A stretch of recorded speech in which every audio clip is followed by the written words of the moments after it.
Good day, everyone. So this is the second session of Indonesian Summit meeting. In the morning session, we focus on the legal, institutional, and regulatory issues on the EV transitions. And this session will be focusing on a technology and best practice. So we have 7 speakers, quite a long list. So we have to manage the time slot for each of us. In the morning, we've been overview all those policy regarding this EV transitions, and we conclude that whatever the policy been made by the government, it's supposed to be the right policy and to support and direct the industry, private sectors to also make a good decision in order to speed up this EV transition. And we also noted that this is not all one choice, though, because we have a previous experience, such as the gas, conversion, as you know. And then we also had the experience of local cost, LCGC, is it? Yeah. The low-cost green car, which is not, I would say this is a similar policy that we like to do, but now the LCGC not in the right kind of target, right? It's rather uncontrollable now, and it is adding up the population of car and also inviting people having more car. So this is a electrified, car that been discussing all around the world. We have several global hosts or also institute that would like to share. I've been following this forum since the first day. So we heard, yeah, such a narrative is been accepted globally, but in action we still need to collaborate, yeah, especially in Indonesia. So here we have several panelists, which is a very expert in his field.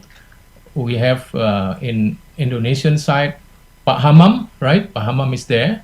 Hammam is the chief of our BPPT, a kind of agency for research and application, and also the assessment, technology assessment. And we have also Pak Sigit. He's an academician, right, from ITB. He's chairing a new, I think it's 2 years already, right, Pak Sigit?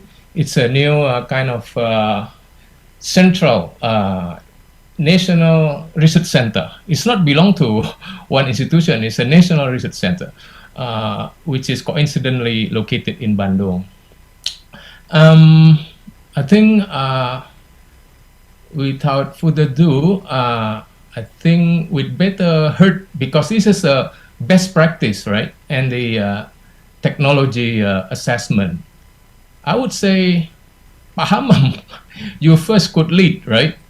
And then first also introduce yourself just very briefly.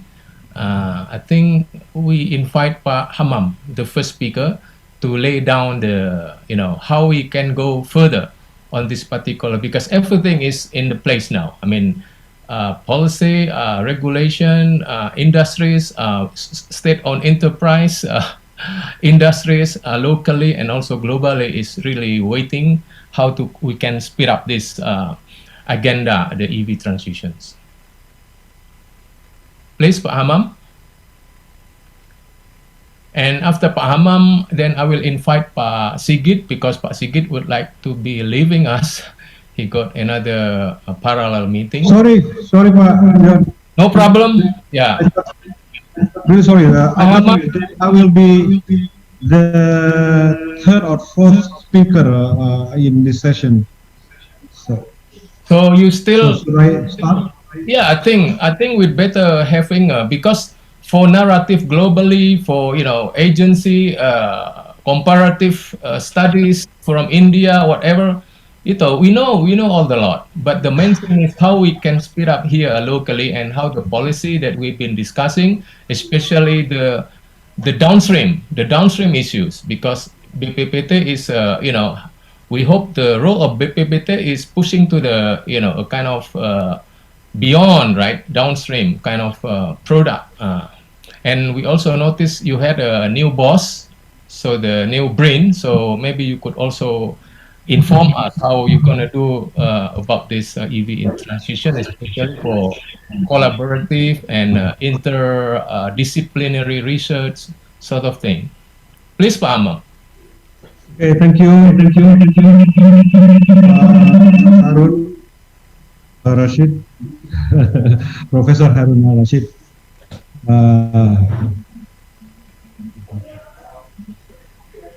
And also to all other panelists, Bismillahirrahmanirrahim.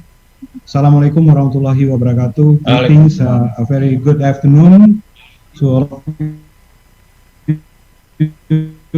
to other speakers and panelists in this session.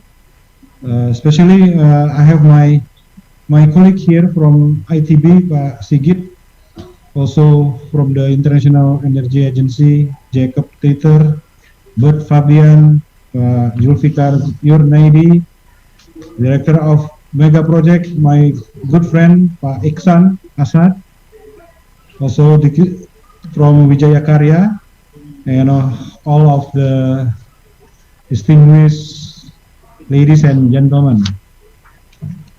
First of all, I would like to give you appreciation for allowing me to basically speak in this third Indonesia Energy Efficiency and Conservation Conference. Yes, for having this conference in the midst of COVID-19 pandemic. It will not back us down to do our activities, and certainly to discuss about the futures of the Indonesia energy. So let me start by saying that this energy is a basic requirement for economic development. But we know certainly the energy resources are limited, especially that we talk about the fossil energy. This situation caused the insecurity of energy supply due to the limitation of the availability. And since 2004, Indonesia have become the net importer of oil. And on the other hand, the use of fossil energy certainly is a big component of creating GHG, greenhouse gases, which will stimulate global warming and climate change. Yeah. So our government take full responsibility in establishing policies for developing bioenergy as renewable energy, which much more better for sustainability and environment. It is in line with the Sustainable Development Goals, as have been indicated by Professor Harun. BPPT, the Agency for the Assessment and Application of Technology, right now under the coordinating Research and Innovation Agency, National Research and Innovation Agency, which replaced the Ministry of Research and Technology as the leading sector for creating the ecosystem, the innovation ecosystem in Indonesia, especially in energy. Yeah, have collaborated with many research institutions. Yeah, in order for us to bring an open platform for development of our energy technology. Uh, According to the National Energy Policy, this government regulation number 79 in the year of 2014, our target of primary energy mix in 2050, such as coal, will be reduced to 25%. We are targeting to lower the use of natural gas up to 24%, reduce oil, and in fact, we would like to speed up the use of renewable energy up to 31%. In fact, this target, which has been written down as in our national energy plan, are lagging the part of where we can push the use of renewable energy utilization in many area of development sector. Presently, our president have instruct us to basically focus on green economy and blue economy, and this green economic development is really a consequence, where renewable energy utilization program should be fully supported and should receive a bigger attention from all of us. So the achievement of the new renewable energy in 2020 is about 11.5%. This is a number which is lagging behind what it was to be originally targeted, to have 23% of renewable energy in 2025. In fact, in our projection, we are still lagging this target by around 10%, because in our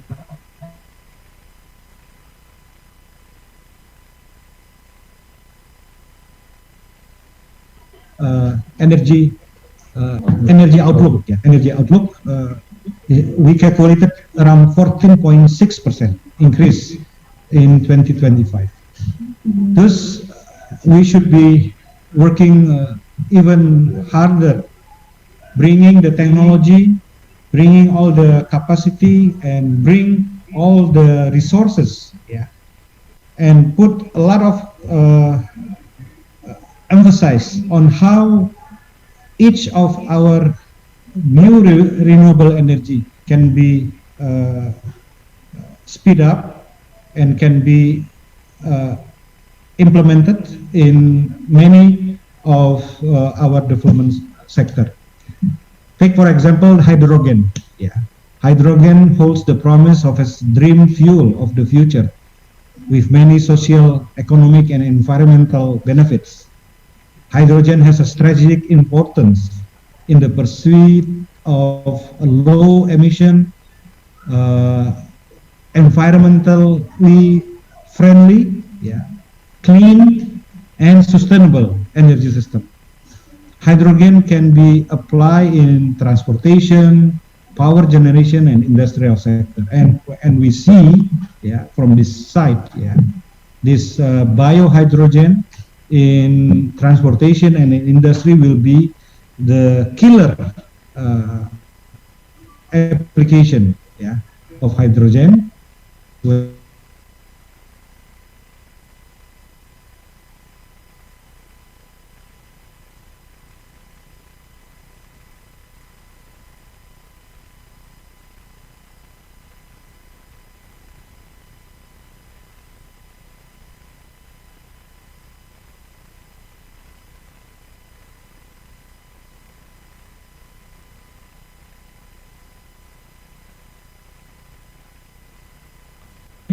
Area of new renewable energy, because we can see the potential of resources for new and renewable energy.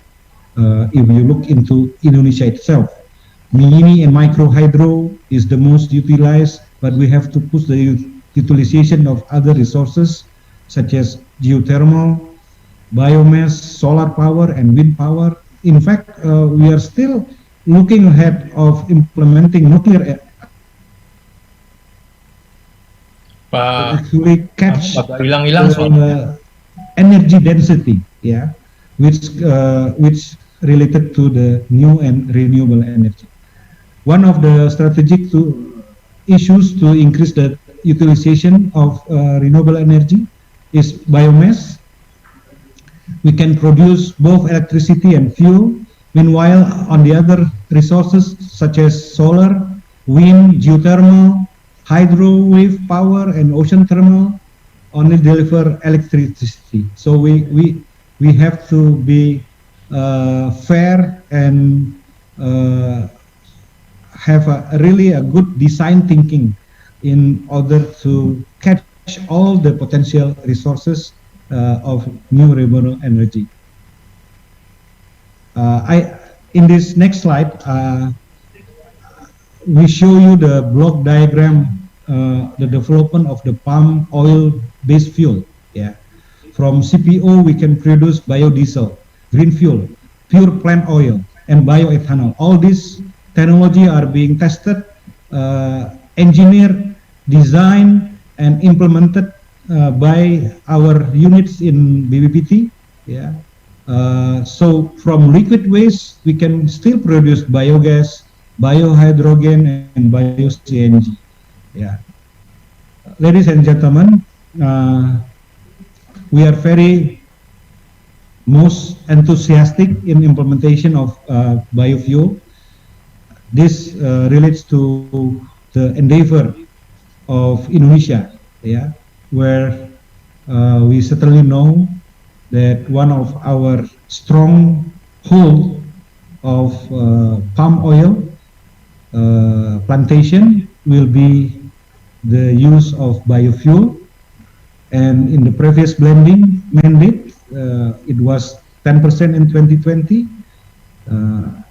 and we go up to 20% in 2025, and certainly the government will speed up the use of this 30% in 2020. The next slide shows you the map of the palm oil industries in Indonesia. We have about 875 plants, yeah, plantation, which is most of them located in Sumatra.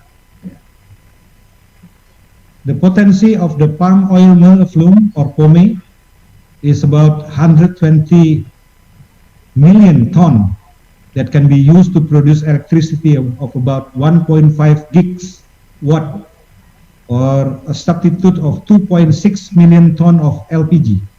That means if we are successful in achieving this, yeah, grabbing all these resources, probably we can reduce the importation up to 45.38%. Yeah.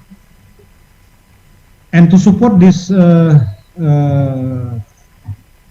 plan, yeah, the government regulation about implementation of biofuel in Indonesia has been developed for biodiesel and bioethanol industries, and 22 companies produce biodiesel and 13 companies produce bioethanol. So BPPT is working in an ecosystem, the innovation ecosystem. We have the strong experience to build biodiesel plants in the capacity of 1 to 20 ton per day in some areas in Indonesia, and BPPT through our energy laboratories unit and also the energy resources center, yeah, PTSEC, yeah, also develop new technology in biodiesel such as dry washing technology. There are some advantage from these technologies which is simple and cheaper, yeah, easy to operate, very low operational costs, and importantly, it is environmentally friendly. Yeah, and we also develop technology for non-catalytic biodiesel. So BPPT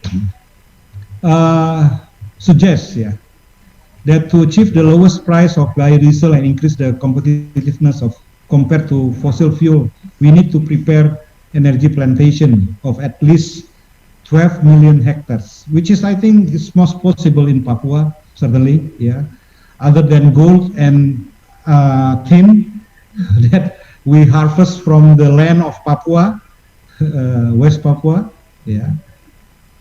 We certainly can also harvest the palm oil plantation if we look into the energy plantation. Yeah. So continuing on this, BPPT also developed the production technology of PPO, pure plant oil, which is one of a kind of biofuel.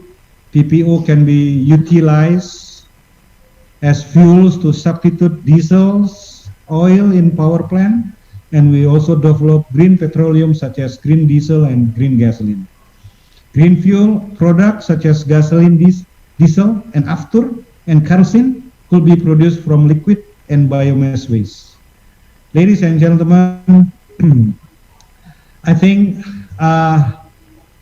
BPPT is gone to the slide 29 and 30. Yeah, I would like to put emphasis on also biomass gasification other than other products. Yeah. So BPPT has developed biomass gasification pilot plant in Puspitek in the National Science Technology Park in Serpong, South Tangerang, and it consists of fuel laboratory and chemical industry laboratory. All this is part of our effort, yeah, to basically function as the agency for the assessment and application of technology, where we run engineering, transfer of technology, audit of technology. We are doing intermediation. We are doing diffusion of science and technology up to the commercialization stage. So I would like to invite all of us to hand in hand create an innovation ecosystem and push forward the research and development as well as the assessment and application, which is really a value-added process that we can go from end to end, yeah, in order for us to bring the innovation in the energy sector. Co-creation, collaboration with all stakeholders, both nationally and internationally, will provide us a successful implementation of green energy.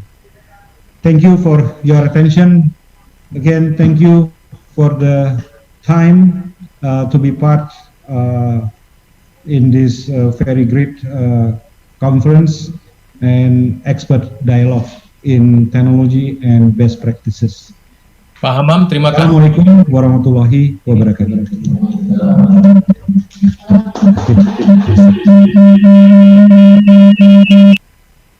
Pak Hammam, terima kasih. Pak Hammam mungkin bisa nambah sedikit tentang transisi kendaraan listrik. Ya, barangkali banyak kegiatan charging, begitu pula percobaan-percobaan. Ya. Transisi kelembagaan, Pak. EV transitions, ya, transisi kendaraan listrik. Oh, electric vehicle. Ya. Tentang kendaraan bermotor listrik, ya. Suaranya berbuka, Pak. Yeah, thank you so much, Pak Harun Al-Rasyid. I know this is really a subject of interest to you, yeah, especially. Yeah. Now, this is the heading out of those energy. This will be focusing on how we speed up the electric vehicle transitions. So we heard BPPT is undergoing some activities on this, even maybe kind of piloting, whatever that you could share with us. Yeah, I can share you on this subject as well. Yeah, BPPT since a couple of years ago have started to really put ourselves as part of the clearing technology for uh, some of the components. Yeah, we are focusing on two things at this time. Even though some supplemental system, such as the information system and how we develop the charging station management system, we call this Sonic, yeah, is part of our effort to actually accelerate our activities in focusing on the electric vehicles. So the first component is charging stations. Yeah, we have prepared some of the infrastructures to actually to do engineering and clearing technology for fast charging station, both for two wheels and four wheels. Yeah, those charging station with alternating current and direct current, yeah, have achieved technology readiness level up to 6 for the two wheels. We have built several prototypes of the station. In fact, two stations, both in Serpong and in our headquarters in Jakarta, Tamrin office, yeah, is now delivering services to taxis, yeah, to taxis and many others vehicle in order for us to bring forward the proof of concept of our design in charging station. In fact, for the fourth wheel, for the four-wheel vehicles, we have achieve the TRL 7, yeah, with the charging system management system. The Sonic website can be accessed, and also mobile user can easily use this Android and iOS based services. On the second part, BPPT is also looking at developing the propulsion, yeah, the motor propulsion. We are very keen to actually look into the batteries system, and we are actually partnering with the state-owned enterprises on this area. Even though the national priority program is led by LIPI, we certainly do our part in developing our batteries, yeah, for electric vehicle as part of the whole ecosystem of electric vehicle. I hope some of these points can be added to the discussion. Thank you. Thank you, Pak Hammam. So now we turn to Pak Sigit. Pak Sigit, hopefully you could inform us about the latest activities and technology that you have been developing with a researcher in ITB, especially in our topic today. It's a EV transition. So we know the future technology, not only energy side, also the autonomous side. So the future of the energy, as we know, will be electric, decentralized, and digital. Yeah, and then also the future of mobility will be autonomous, shared, and also electric. So this is a kind of a link up those two. So what really been undergoing in ITB to anticipate these trends? Okay, Pak Sigit, please. Thank you, Pak Harun, Prof. Harun. Good afternoon, everyone. Bismillahirrahmanirrahim. Assalamualaikum warahmatullahi wabarakatuh.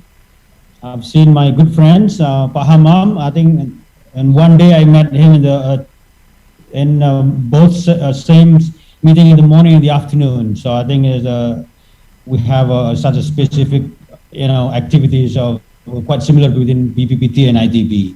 So I would like to ask for permission to share probably about 10-15 minutes on the electric vehicle and future mobility. In fact, for the technology best practice is how to have the adoption strategies. This is an honor for us, not only to present today, but also to co-chair, co-host the events as part of the third Indonesian Energy Efficiency Consortium Conservation Conference with Maskeei and the NCST ITB. So as part of the first introductions of the NCSTT, National Center for Sustainable Transportation Technology, and we would like to also share what is the current state of the Indonesian transport right now and today. And obviously we need to find the global solutions for these issues.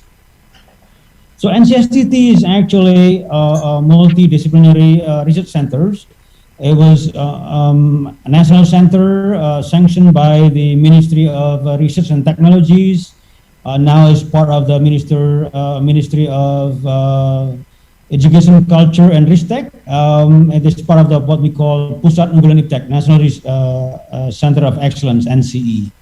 So we have the vision to be an excellent research institutions in the field of transportation technology and actively involved in providing national and global transport solutions. Our missions is number one is research in policy and product developments, and then leverage national competitiveness so that we can have higher local contents, resources that can be established within the national industries and multinational companies within Indonesia.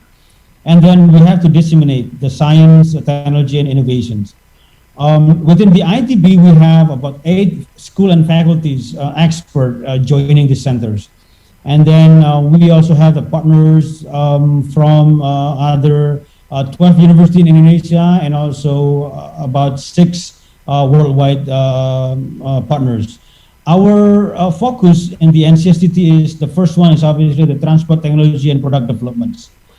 Then we work also on the second pillar and on the infrastructure developments, including the chargings and command centers, and also regulatory councils. And then we have the human capitals, training, and educations. In fact, within the ITB, this national centers is right now is designing a graduate program for the sustainable transport and future mobilities. And then last but not least, we are working very hard so that the policy, planning, and business developments of the future mobility, including the electric vehicle, autonomous vehicles, mass transport, will be able to be implemented without any issues on the business sides. So let's take a look at the problems, challenges, and opportunities in the Indonesian transports today. Problems, we have the problem of the traffic jam, pollutions, dependence on the fossil fuels, fossil fuel, and the low mobility due to the traffic jam, low air qualities. So this has become an unsustainable transport issues in Indonesia. Look at in Jakarta, pre-COVID, you can see that. Bandung's even worse because of smaller streets, and then Surabaya. But with the problems come into the challenges and how to find the solutions.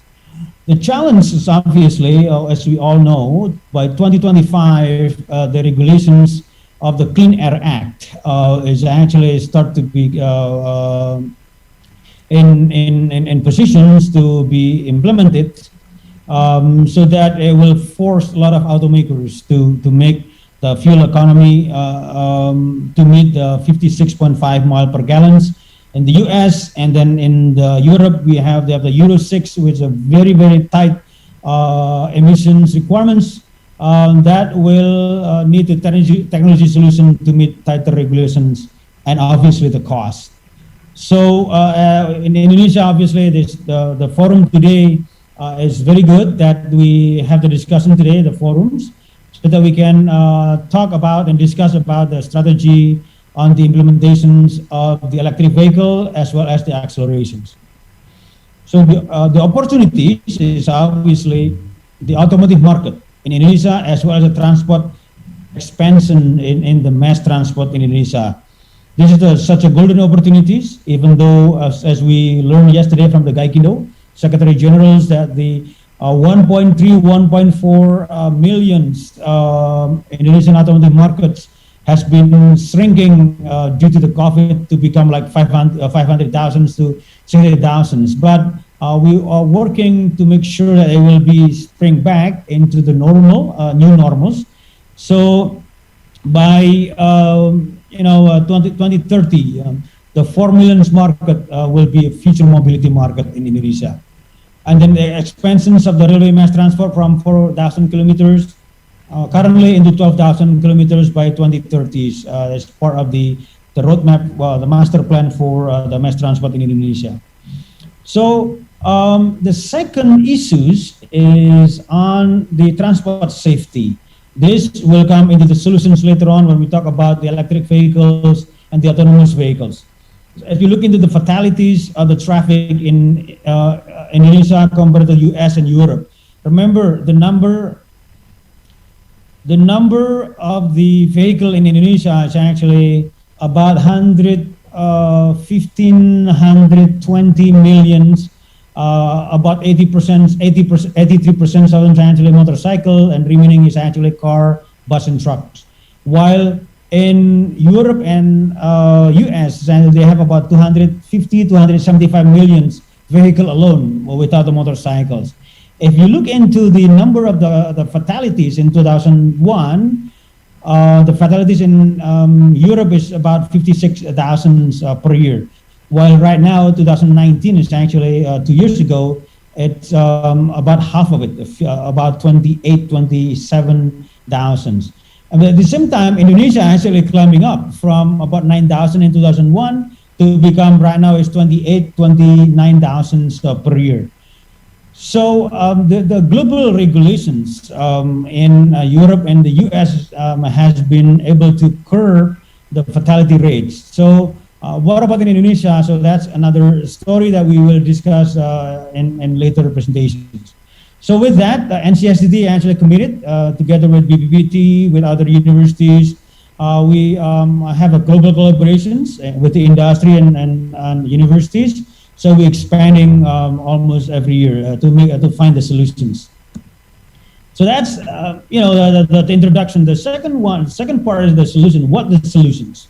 Obviously, the solutions will be the integrated sustainable transport system. It cannot be piecemeals. It has to be integrated with the electric bus transport, whether it's going to be private cars, private transportations, or public transportations. So it has to be developed together with the expert in the industry as well as the academia and research institutions, technology development for the electric bus propulsions, and also the infrastructures. This has to be hand in hand.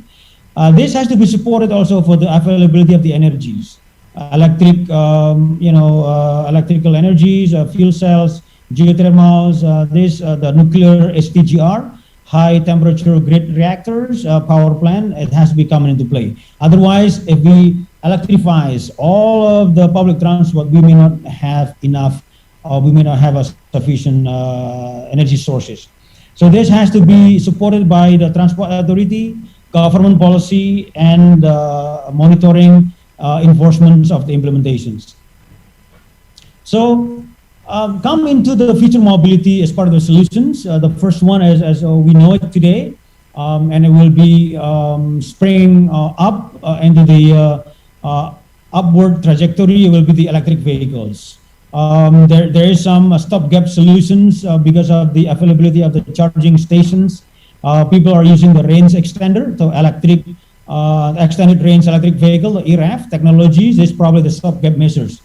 As soon as the charging station is sufficient, then people will remove the range extender so that it will be pure battery electric vehicles. The second wave of the part of the solutions will be autonomous vehicles. This will be supported by the artificial intelligence, deep learnings, and then by 2040, 2050, there will be next generation electric propulsions based on the hydrogens. So we'll talk about this technology first. For the electric vehicles, as part of Industrial Revolution 2020, 2030s, it will be a hybrid, but the hybrid now is people are actually already leaving that options out. It's only Japanese automakers that still wanted to have these hybrid technologies, but others already are going full battery electrics. And then extended range, it is for the stopgap measures where there's a small gasoline engines to be turned on when the battery power depleted within a certain percentage, below 15%. And then come into the operational cost of the electric vehicle. So it's about $9 for 200 kilometer travels compared to $30 for the electric combustion engine with the fossil fuels. The next, the industrial revolutions will be 2030 to 2050 on the hydrogen fuel cells. So in the old days, in 2010, 2012, probably the reactors for the hydrogen reactors is as big as 1 by 2 meters tables of the engine, the reactors. But right now it has been very compact. It's only 1/3. It's probably 30 centimeters by 70 centimeters that can generate the hydrogens. But there's still a couple of issues that they have to resolve in terms of the engine reliabilities and the temperatures operations. So that's the next generation powertrain. But this is the next wave of the future mobility is the autonomous electric vehicles as part of the next generation future mobilities. This is part of the study by Forbes in 2017. About 10 million market penetration is targeted for autonomous electric vehicles by 2030s. Within 10 years, the fully autonomous vehicle will become reality, not just a test bed or limited environments. But it also will generate about $7 trillion annual potential revenue streams by 2050. So, but this is to solve the problems with the safety, the fatalities, accident and stuff. The autonomous electric vehicle with a major adoption, it means above 70%, we'll have to have electric vehicles. It will reduce accidents by 70 to 90%. So it is good that later on we'll discuss about the potential implementations of the electric autonomous electric vehicles in new capitals in Kalimantan, and hopefully we'll be able to achieve the 70 to 90% safety reductions, safety risk reductions.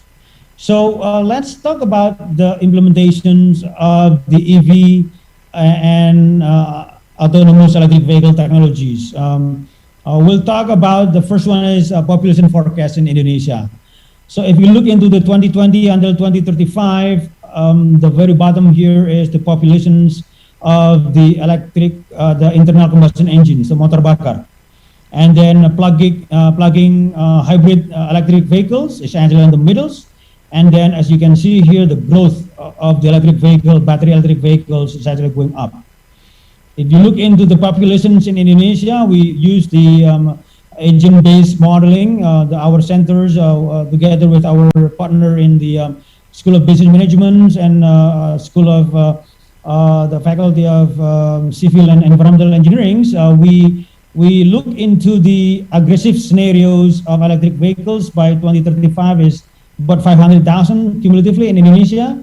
But if you look into the baseline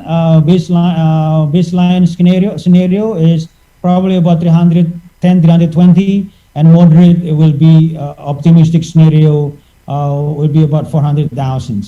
So this compared to a lot of Bloomberg in the first day, Bloomberg has some projections.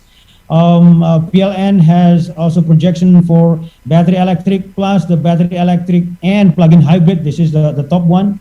And then the NCSTT, our team is actually making it actually more modest growth of the electric vehicles. So basically by 2035, it will be around 310,000 electric vehicle projections in Indonesia.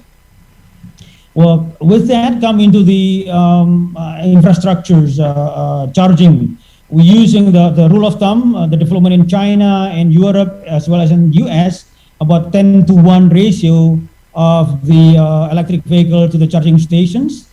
Based on the baseline scenario, aggressive scenario, and optimistic scenarios, we have about by 2035 about 40,000 charging stations. By 2030 is about 22,000 charging stations. This is actually in line with the Director Generals of the New and Renewable Energy of the SDM ministries that explains on Monday. So let's take a look at the future planning. So as part of what we call Readiness Index for the electric vehicle as well as the autonomous vehicles, we have to have the pilot project implementations. As a matter of fact, this morning with BPPT Chair, Pak Hammam, we discussed with the Ministry of Transport and how to put together some plan of pilot projecting on the autonomous vehicles. So we have some plan to go, but on the long term is actually in the new capitals. In new capitals, in the main traffic thoroughfare, it will be only autonomous electric vehicle. So there will be probably about 5 to 8 passengers feeder, and then there will be bus rapid transit, electric bus rapid transit, and also autonomous bus or autonomous rail rapid transits. So these are actually being planned. So hopefully by having this pilot project in the very pristine location, brand new locations, where the mixed traffic is not going to be that bigger problems, I think the electric vehicle and autonomous vehicle implementation in Indonesia will be very close by. So that's the infrastructures and planning. Now, what about the best practice and the adoption strategies? Okay, could you wrap up into? Yes, this is the last one, Pak. The last one. To make sure that we will be able to adopt the autonomous electric vehicles, both combined, we refer to what we call the Autonomous Electric Vehicle Readiness Index. AFRI, as a study by KPMG, there are 4 pillars to make sure that we are ready. In terms of the regulations and policies, innovation technologies, infrastructures, and the consumer acceptance. So if we look into those 4, it turns out the best countries actually that are ready is actually Singapore. Brazil is actually number 20 or number 20. So Indonesia, where is nowhere to be found because we have a lot of infrastructure is not ready yet. So with that, this is a couple of initiative in ITB. We work on making the pilot, what we call pilots electric bus for Transjakarta, and also electric delivery vehicle for PT POS, and some charging station, dynamic and static charging stations. We have developed several key technologies, platform, motors, battery management systems, and control system. We work with our suppliers. We have about probably about 97 suppliers working already with ITB to make sure we are able to implement that. And then this is the roadmap for autonomous vehicles, starting with the mass transit first before going to the private, autonomous vehicles. Last topic here is basically the key technology for electric vehicle is the batteries. There are 4 generation batteries, but the only one that will be the solution is actually the last one here. This is actually the solid state battery, where the battery cost will be very cheap. It will be $75 to $100 per kilowatt hour, and then the battery energy density is pretty high. Safety risk is very low. Then and then the mass is going to be lightweight. Our team in ITB work for those solid state batteries all the way on the implementation, and with the help of the MIT teams. 3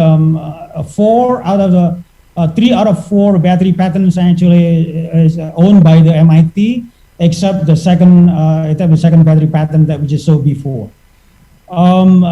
This is the challenges, the battery thermal event, the battery issues and the costs. But when we able to resolve this, the fire and the cost, I think the growth of the electric vehicle as well as the autonomous electric vehicles will be very, very rapid. So that's basically, in summary, the electric vehicle and autonomous vehicle are part of the industrial revolution for the future mobilities, high opportunity for the new industry for the EV and AEV, and then we need to have the national priorities. As we discussed this morning with the Ministry of Transport, where we are trying to put a pilot project of this autonomous electric vehicle. And then we need to have the comprehensive regulations and certification, validation certification for this the future mobility technology. So with that, I would like to end, but I'm still monitoring Prof. Harun. Thanks a lot. Thanks a lot. Any video to be shown? No. Okay, no, the organizing too. Sometimes you do post a video, quick video, no? No, I don't prepare. No, the I did organizing. not prepare it. Yeah, sorry. Okay. Let us turn on to. I guess I will pick up Wika from Wika, Pak Hadi Irawan, because we have to go to the ground, right? Wika is really downstream, right? The manufacturing part. So we would like to know, especially we heard repeatedly about the gasit, because motorcycle, the two-wheelers is really the one that really realistic to be pushed. As also the state-owned battery, as we heard yesterday, they are going to produce those two-wheelers by next year. Pak Agus Cahyana, Pak Hadi Irawan, kemarin saya juga mendengar mereka ada roadmap.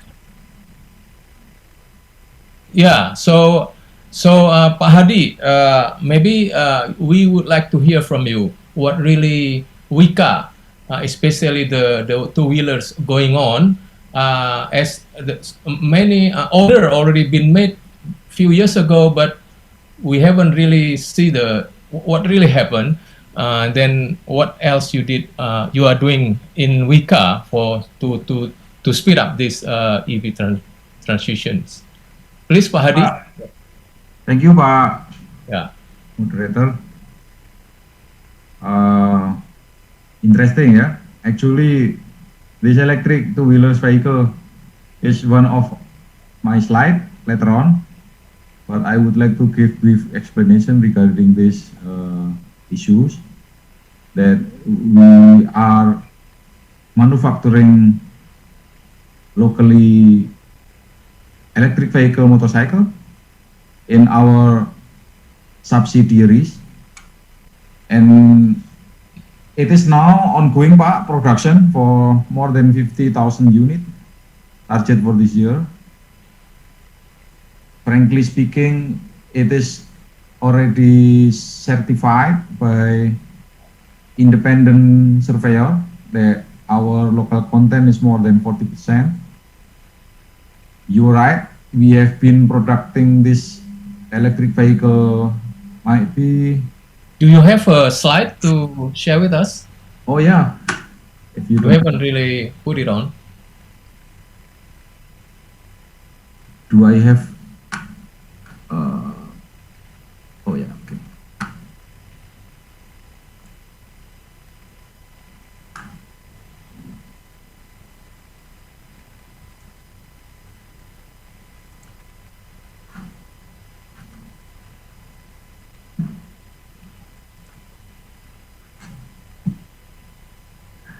Can you see the screen, sir? Yes, already.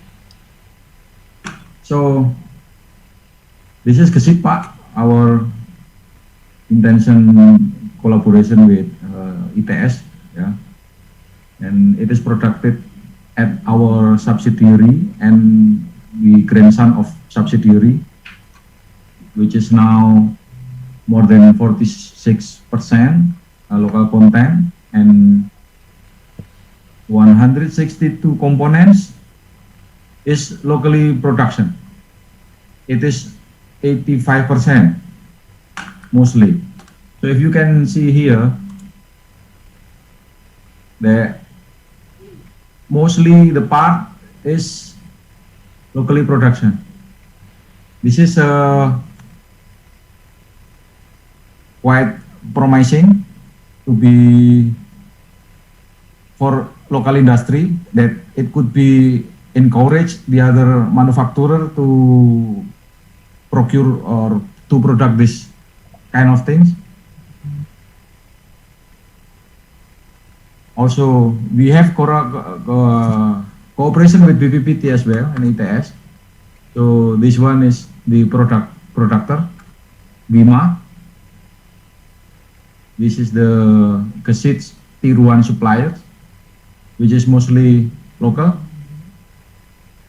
And we have also distribution partner, and we would like to collaborate with PLN and Pertamina Power Indonesia as well.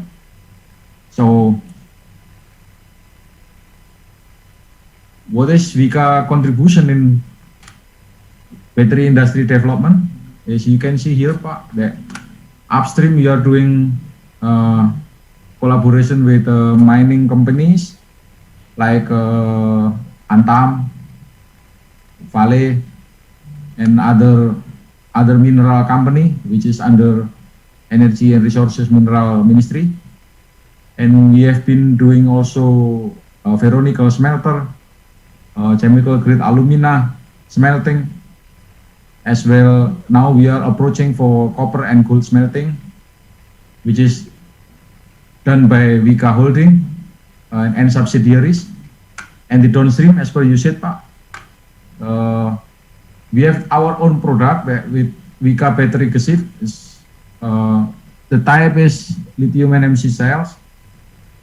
As per you know that the key point is for electric vehicle is on battery parts, and we are involving on the nickel material as well for production, coming from ore, soil, becoming metal, nickel, part of the battery materials.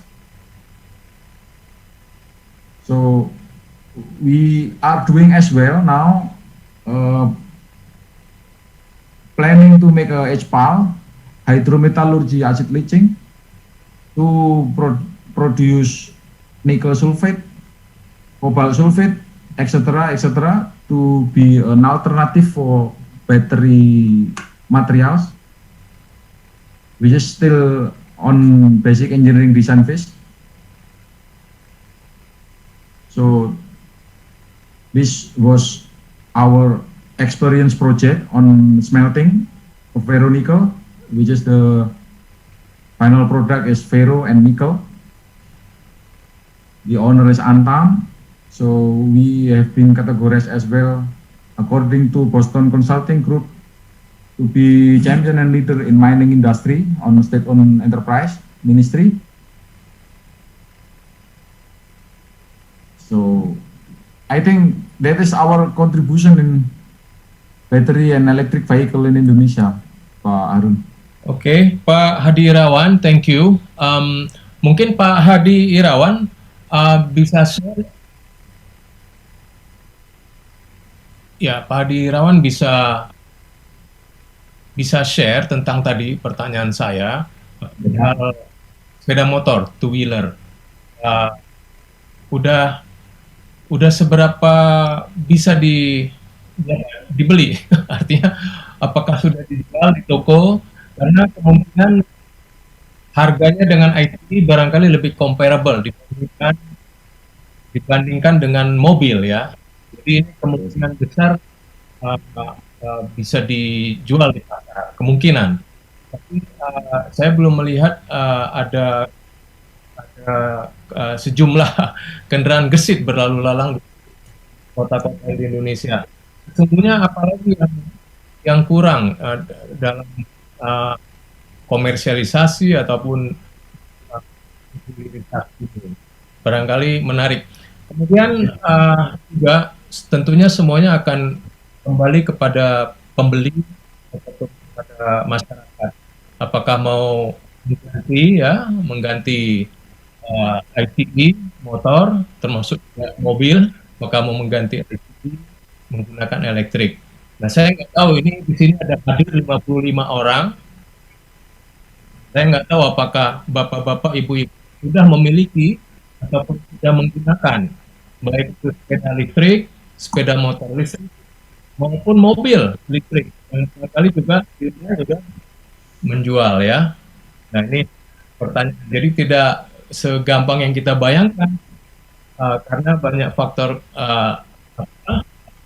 harga, tentunya pricing, kemudian juga infrastruktur, safety dan lain-lain yang harus kita selesaikan. Mungkin bisa cepat Pak Hadi,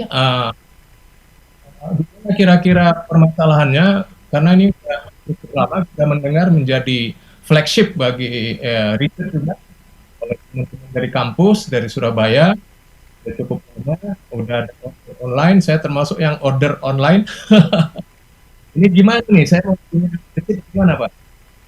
Yes Pak, thanks for the direct question ya. It is interesting that we are only 2% market share Pak among the two wheels electric vehicles according to survey. That currently we are trying to sell through how can I say government institution only and internal use. However, Pak Harun could put some order to Wima in case you like to buy. I think the price is approximately 27 million something Indonesian rupiah. It is not so expensive.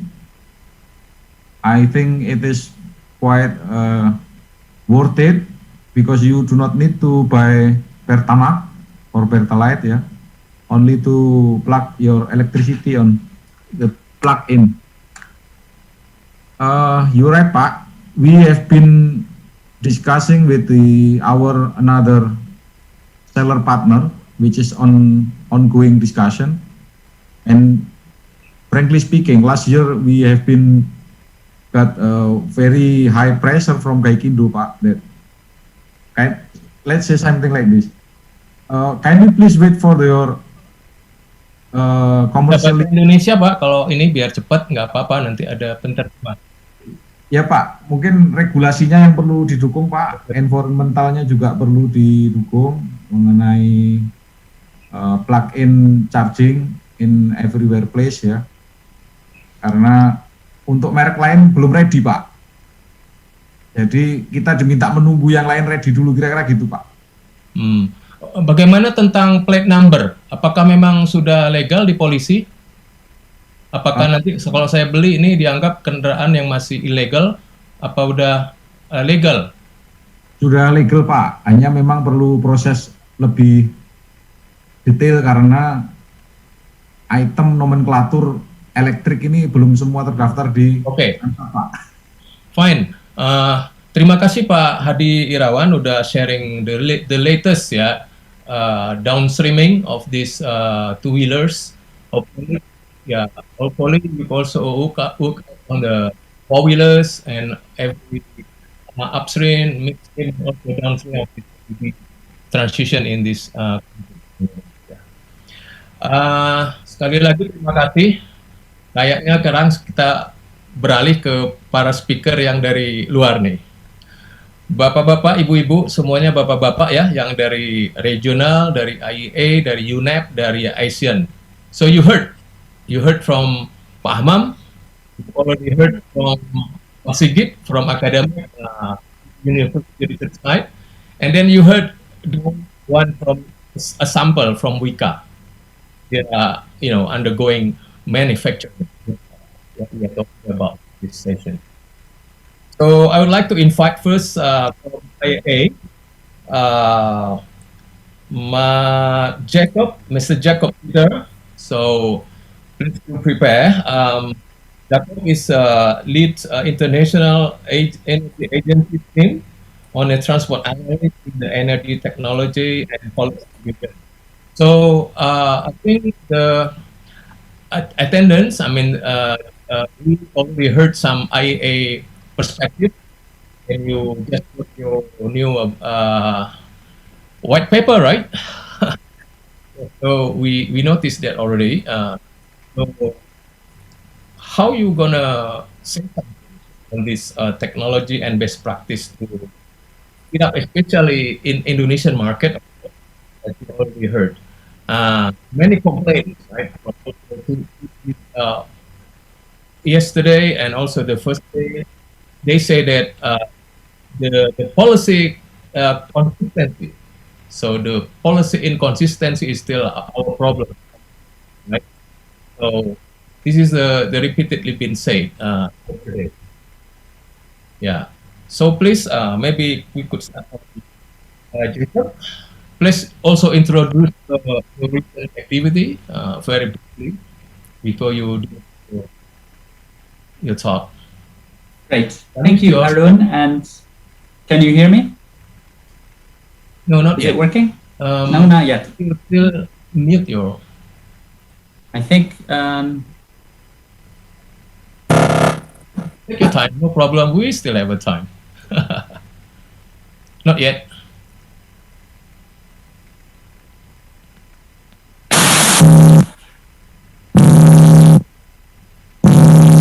Take your time, Jack. Take your time, Jacob.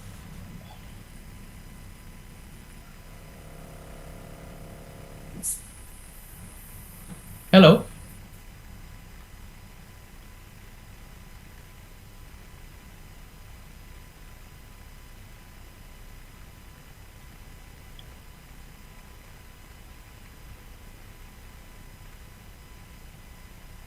Are you still with us, Jacob?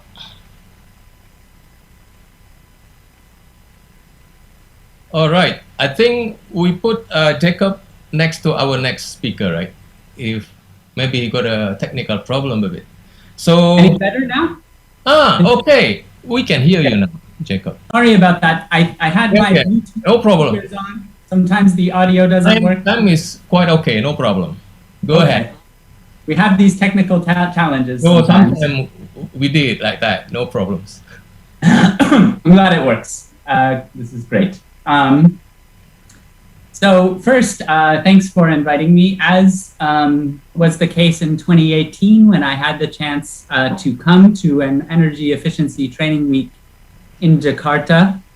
Back then, I learned a lot that I did not know previous to going. And in listening to the presentation so far, I'm reminded of that visit. I had the chance to go on the Trans to Jakarta to ride some Gojeks and to learn a lot about, not only the biofuels policy, but also the issues that were highlighted that Indonesia is facing with air quality, with congestion, with safety.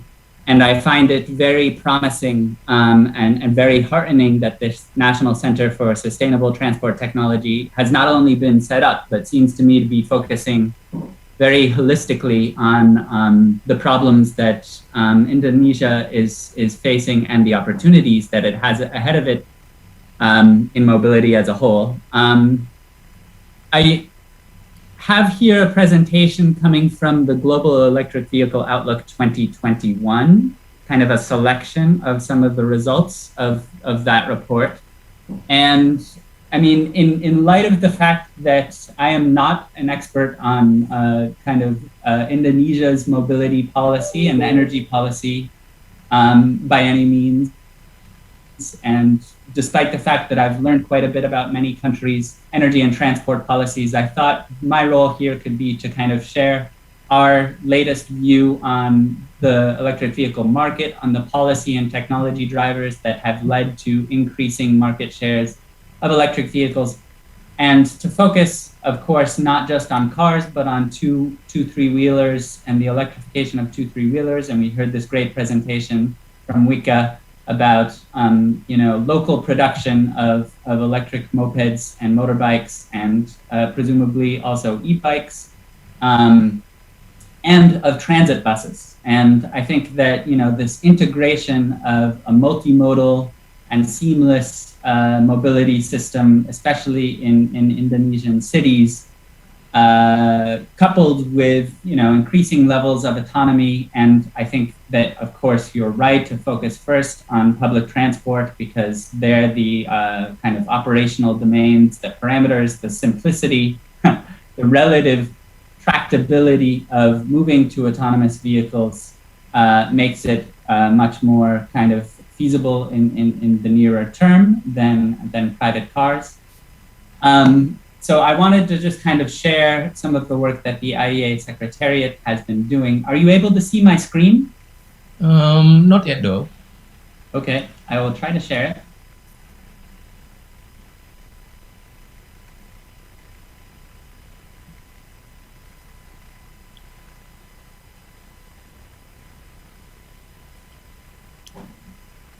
So, and are you able to see it now? Yes, it's perfect.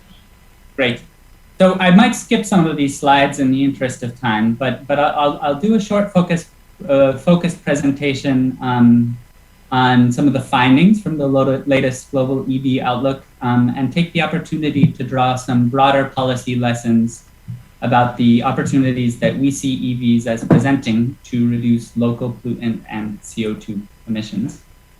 First, a bit of context on how the IEA collects data and works on understanding policies to promote electrification. This publication, the Global EV Outlook, is an annual publication series that is the flagship publication of the Electric Vehicles Initiative. The Electric Vehicle Initiative is under the Clean Energy Ministerial, one of the key initiatives. It was established in 2010, and it aims to accelerate the deployment of electric vehicles. It's a multi-government policy forum dedicated to conducting collaborative activities across national governments to support the design and implementation of domestic EV deployment policies and programs. And as of 2020, it now has 16 members, with the US formally having rejoined in just the past couple of weeks. It's co-chaired by Canada and China. Among the activities that we carry out at the IEA as the Secretariat of the Electric Vehicles Initiative, there are these analyses on electromobility. But the Electric Vehicle Initiative is not just about analysis. It's also instrumental as a way to mobilize action and commitments. So for instance, the government fleet direct declaration in 2016 at COP22, the EV30 at 30 campaign, which was launched in 2017, in which many of the member governments have pledged to work to achieve 30% electric vehicle market share in all vehicle segments except for two-wheelers, where the ambition is even greater. And more recently, the Drive to Zero campaign, which focuses on commercial medium and heavy duty vehicles. And the Electric Vehicle Initiative also encourages collaborative action, for instance, through the Pilot City program. And the Pilot City Casebook, a new edition of that, was also just published in the last few months. And that focuses on the role that cities can play in leading the shift to electric mobility. So I'm going to start by outlining some recent market trends and talking a bit about the drivers behind them. And again, I'm going to focus kind of on the global market, but I'll do my best to make links, with what seems to have worked in contexts that might be somewhat similar in some respects to Indonesia. A lot of people were expecting that with COVID, the EV market, like the car market at large, would contract in 2020. Total car sales plunged by about 16% in 2020 compared to 2019, the largest drop since the global financial crisis. But what you see here is that electric car sales increased to 3 million units sold globally at the end of 2020, a growth of about 40%, despite this collapse in the global car market. And as a result, the share of electric cars in global car shares reached nearly 5%, meaning that nearly 1 in every 20 cars sold last year was electric. And the backbone for this growth were China and Europe. And in Europe in particular, a lot of the measures put in place by various countries to combat the economic effects of COVID focused on electric cars. So there are three main reasons why electric car sales were resilient to the pandemic. And the first one is those kind of supportive regulatory frameworks that had been put in place by many of these countries already before the pandemic, and were strengthened during the pandemic, most notably in Europe. But many of these policies that had been put in place beforehand, things like CO2 emission standards, vehicle efficiency or fuel economy standards, and even zero emission vehicle sales mandates. So mandates that a certain share of new cars or two-wheelers or buses be zero emission vehicle, effectively electric, although more and more hydrogen fuel cell vehicles are coming on the market, especially in China. These kind of policies were very important to create the supportive kind of ecosystem that allowed for electric car sales to penetrate through 2019. And then lots of the additional subsidies that we saw last year helped to promote the market further. While most EV charging is done at home and work, as market shares start to move into the double digits for some countries, it will be more and more important to roll out publicly accessible charging. The number of publicly accessible chargers reached 1.3 million in 2020. 30% of these are fast chargers. And again, you know, as people start to own only an electric vehicle as a household car in places like Europe or China, or increasingly also the US, it will be important to have fast charging along kind of heavily motorized, heavily used highway networks. The stock grew by 45% in 2020, a slower pace than in the previous year, likely because of the stop in kind of construction work due to the pandemic. China has the largest stock of both slow and fast publicly accessible chargers, and you know, with very dense cities, it's important for China for potential EV buyers who live in multi-unit dwellings to provide affordable and accessible charging opportunities to people who don't necessarily have a dedicated place to park and to charge.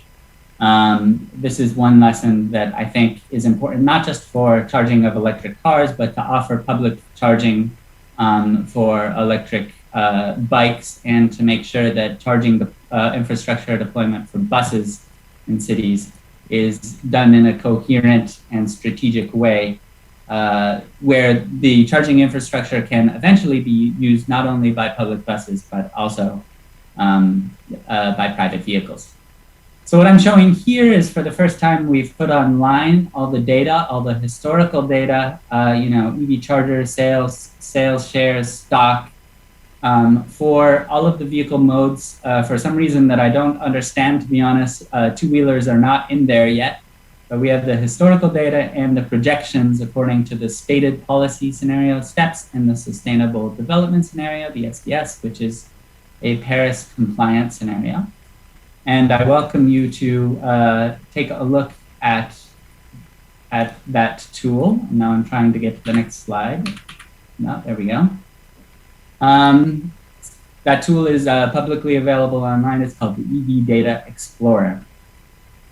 So as I've described in the previous slides, 2020 was an exceptional year for the EV market, but we're now going to start to dig a bit beneath the surface of these numbers, and let's look first at the magnitude of spending on electric vehicles. We see that consumers spent about 120 billion US dollars all told on electric cars in 2020, and that's up 50% from the previous year. This can be explained mostly by the increase in sales, but partly by the increase in the average sales price of EVs sold in 2020 relative to 2019. In addition, governments have contributed to the overall expenditure in EVs by means of direct subsidies and fiscal incentives, things like tax rebates.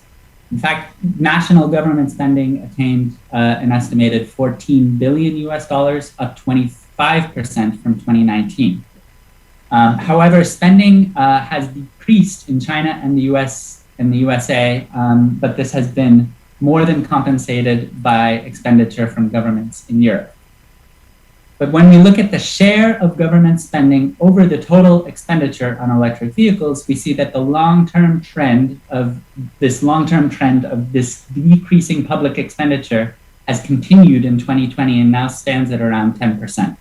And so as batteries continue to get cheaper and their performance continues to improve and the purchase price gap between electric vehicles and ICEs continues to close, you know, there still in the interim is a need for policies that address that initial purchase price gap, but they should be designed with clear kind of phase out targets in mind, because that purchase price gap will continue to close, and you want to make sure that the government isn't spending revenue, you know, to incentivize EVs necessarily, and that eventually, when they become competitive and attractive to consumers, as attractive as cars, probably you want to start to tax them because they have impacts, you know, like congestion in Indonesian cities, like in all other global cities, and you want to kind of price that in.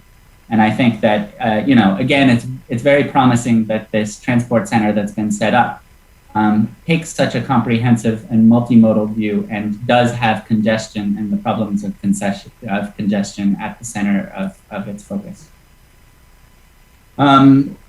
It's not only the overall volume of the EV market that's grown last year, it's also the availability of electric car models. The number of models has increased 40% relative to compared to 2019, and now there are more than 350 electric car models from which consumers can choose. Most of these models are now pure battery electrics, not plug-in hybrid models. And then when looking at the BEV range, it's increased dramatically since 2015. However, in 2020, the range has plateaued of pure battery electric vehicles at around 350 kilometers. And for PHEVs, the range has been fairly stable at just about 50 kilometers.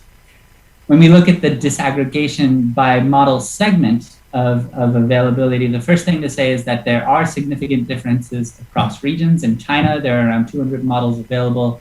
In Europe, around 100. In the US, there are under 50 models available. But we see that battery electric SUVs are starting to become available in each of these three regions. And so battery electrics are finally becoming an option for even the larger and heavier vehicle types, which kind of follows the fact that in these three markets in particular, but in global car markets overall, there has been this trend, this worrying trend of SUVization, of people buying larger and larger cars. Nevertheless, it is promising that some of these larger cars are also becoming available more and more in electric vehicles. Now, as I mentioned a few times before, we don't just look at electric cars, we look at all of the different kind of road vehicle categories. And the sales of electric 2- and 3-wheelers are indeed over an order of magnitude higher than sales of electric cars. Many of these, over 20 million, have been sold in China, but more and more, especially Asian countries, including Indonesia, have been seeing increased sales of electric 2-wheelers. Buses and vans are also increasingly electrified. And we see more and more medium and heavy duty trucks, especially operating in urban delivery cycles for urban fleets, municipal fleets, starting to electrify. But more and more heavy duty and medium duty truck models are becoming available with a higher and higher range, offering the promise that even regional and long-haul operations could, in the near future, be electrified and might even be economically attractive especially for large fleet operators who have a lot of certainty and visibility on the costs of the trucks that they maintain and operate, and therefore can identify which use cases are most kind of favorable for electrification. Now I'm going to talk a bit about the policies behind some of these market trends, and I'll focus just on the 5 major markets shown here. But it's important to note that just like this EV Data Explorer that I showed, the animated slide, there's also an online interactive policy explorer that we made available this year. And that focuses on kind of vehicle efficiency and electric vehicle policies in a much wider number of countries. It doesn't have complete coverage, but we're getting better and better coverage in terms of the policies to promote vehicle electrification. It's also important for me to point out here that we're working together with the UNEP, and I know Bert Fabian is also going to speak perhaps about this project a bit, on a global environment facility project to promote electrification and facilitate electrification, focusing again on two-wheelers, cars as well, and transit buses in a broader range of countries. And the UN Environmental Program has the lead on kind of the country projects, and I would suspect that Indonesia is among the countries that they're working with, but I'm not entirely sure. Bert will know. And the IEA is in charge of kind of the global projects, and so we'll be putting online interactive tools that allow users to compare the total cost of ownership across cars of different powertrains and fuels, including electric vehicles, to compare the well-to-wheel and life cycle emissions across various powertrains and fuels. Would you wrap up, please, Jacob? Yes, I'll stop actually a bit early on the slide, and I'll leave the slide deck maybe for further discussion. But here I can't help but say that, you know, one thing that I had active, lively discussion when I had the chance to come to Jakarta on was kind of Indonesia's biofuels policy. And I know it's not the topic for this discussion, but I think more and more analyses are really focusing on electric vehicles as the most promising technology pathway to achieve fast, reliable, decarbonization in road transport. So actually for now, I'll just stop here. Thanks a lot. Okay, thank you, Jacob. I'm looking for Ibu Chita before. Hopefully Ibu Chita is around now. So Ibu Chita is from our energy provider, PLN, electric company. Maybe Ibu Chita can share with us the role of PLN, especially to anticipate this EV transition, Ibu Chita. Ibu Chita, kami mendengar bahwasanya PLN di Pulau Jawa khususnya itu memiliki sumber energi yang berasal dari fossil fuel masih. Ini pertanyaan yang sering muncul adalah bila elektrifikasi kendaraan ini terjadi, ini bagaimana? Apakah sumbernya dari green energy tidak gitu?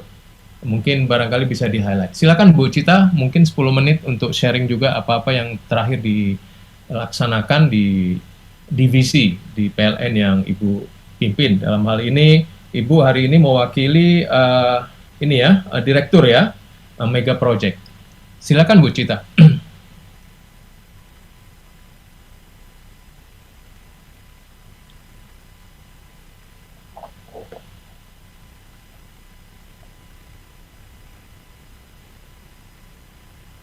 Ibu Cita.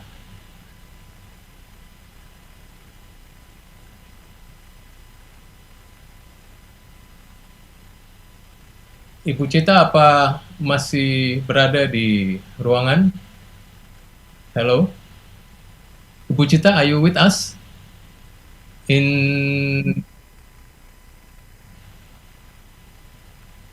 Alright, in that case, I think we should turn on to our speaker, which is from UNEP. It's Mr. Bert Fabian. So, Mr. Fabian. UNEP really did a lot on pushing, policy and application in Indonesia, especially Jakarta. I ever involved in helping UNEP to did a final terminal evaluation of Transjakarta, the busway. Um, so we really like to hear from you what's really ongoing UNEP activity, especially in Indonesia, to push this. Please, Bert, your time is yours.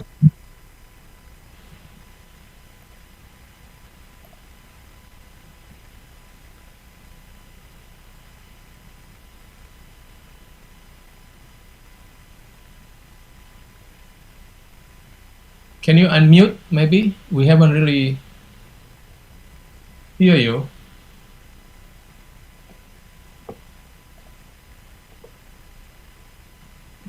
There you go. I'm very sorry. Sure, no problem. Professor Harun. Thank you very much.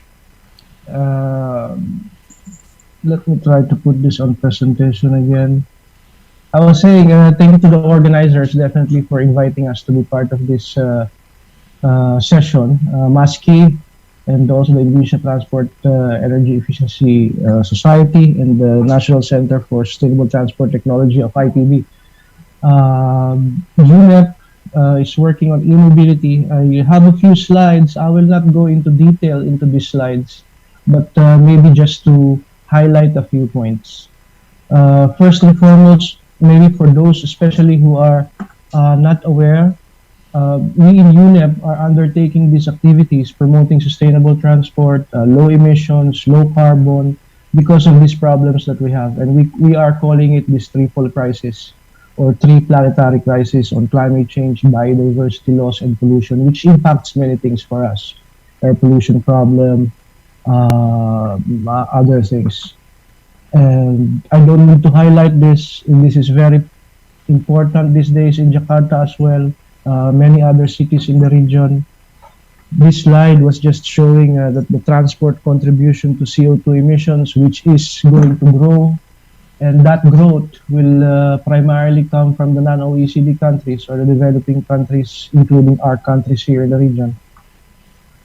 But before I go to the issue of electric mobility and how this plays a role in sustainable mobility or general sustainable transport, I'd like to remind, or at least we in UNEP, we acknowledge this need to focus on improving movement of people and goods over vehicles.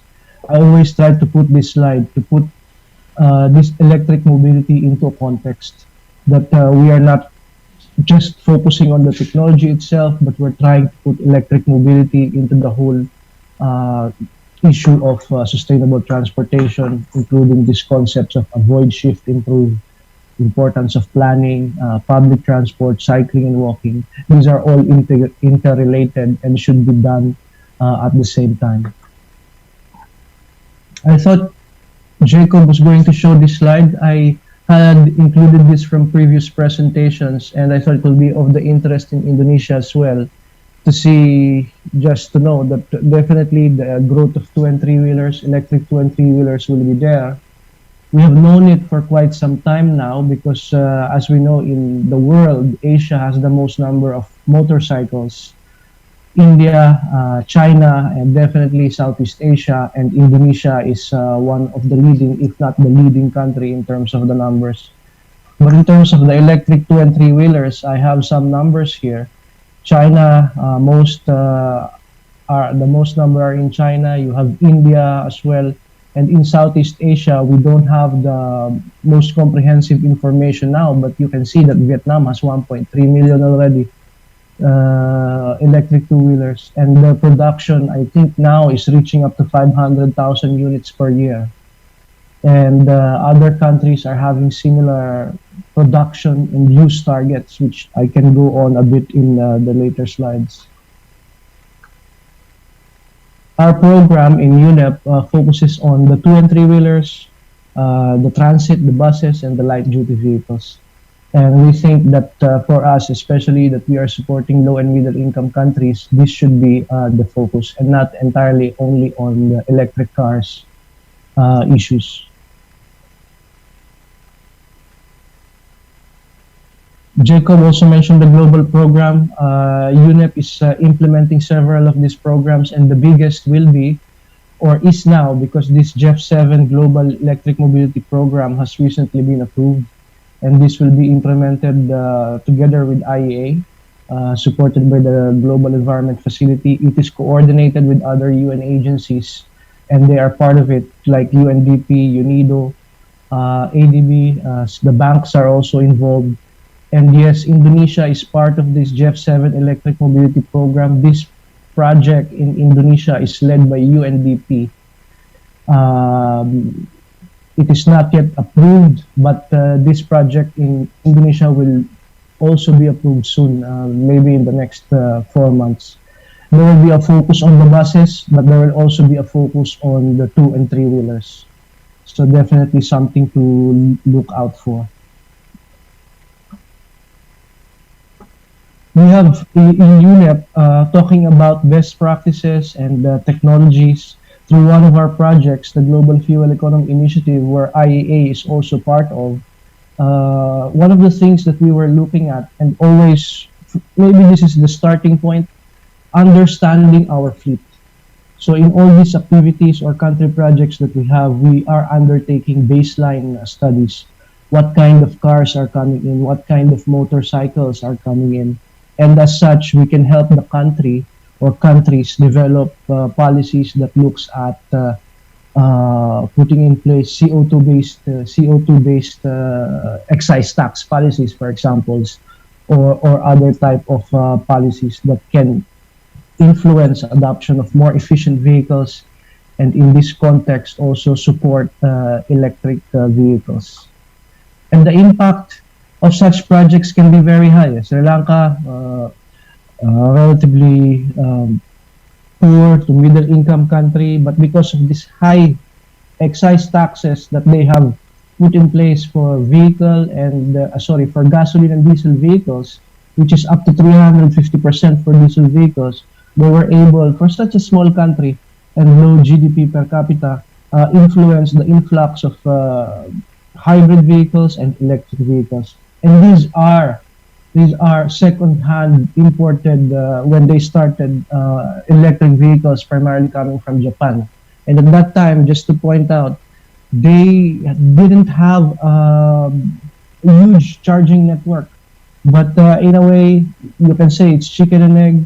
There is popularity of the electric vehicles. People are starting to use it, and government-led initiatives and private-led initiative on charging is catching up. Thailand, our neighbor who is working or has probably the biggest vehicle manufacturing industry in the region, has also put in place CO2-based vehicle excise tax structure. I have been working with many organizations in Thailand, including what they call the Department of Alternative Energy and Efficiency.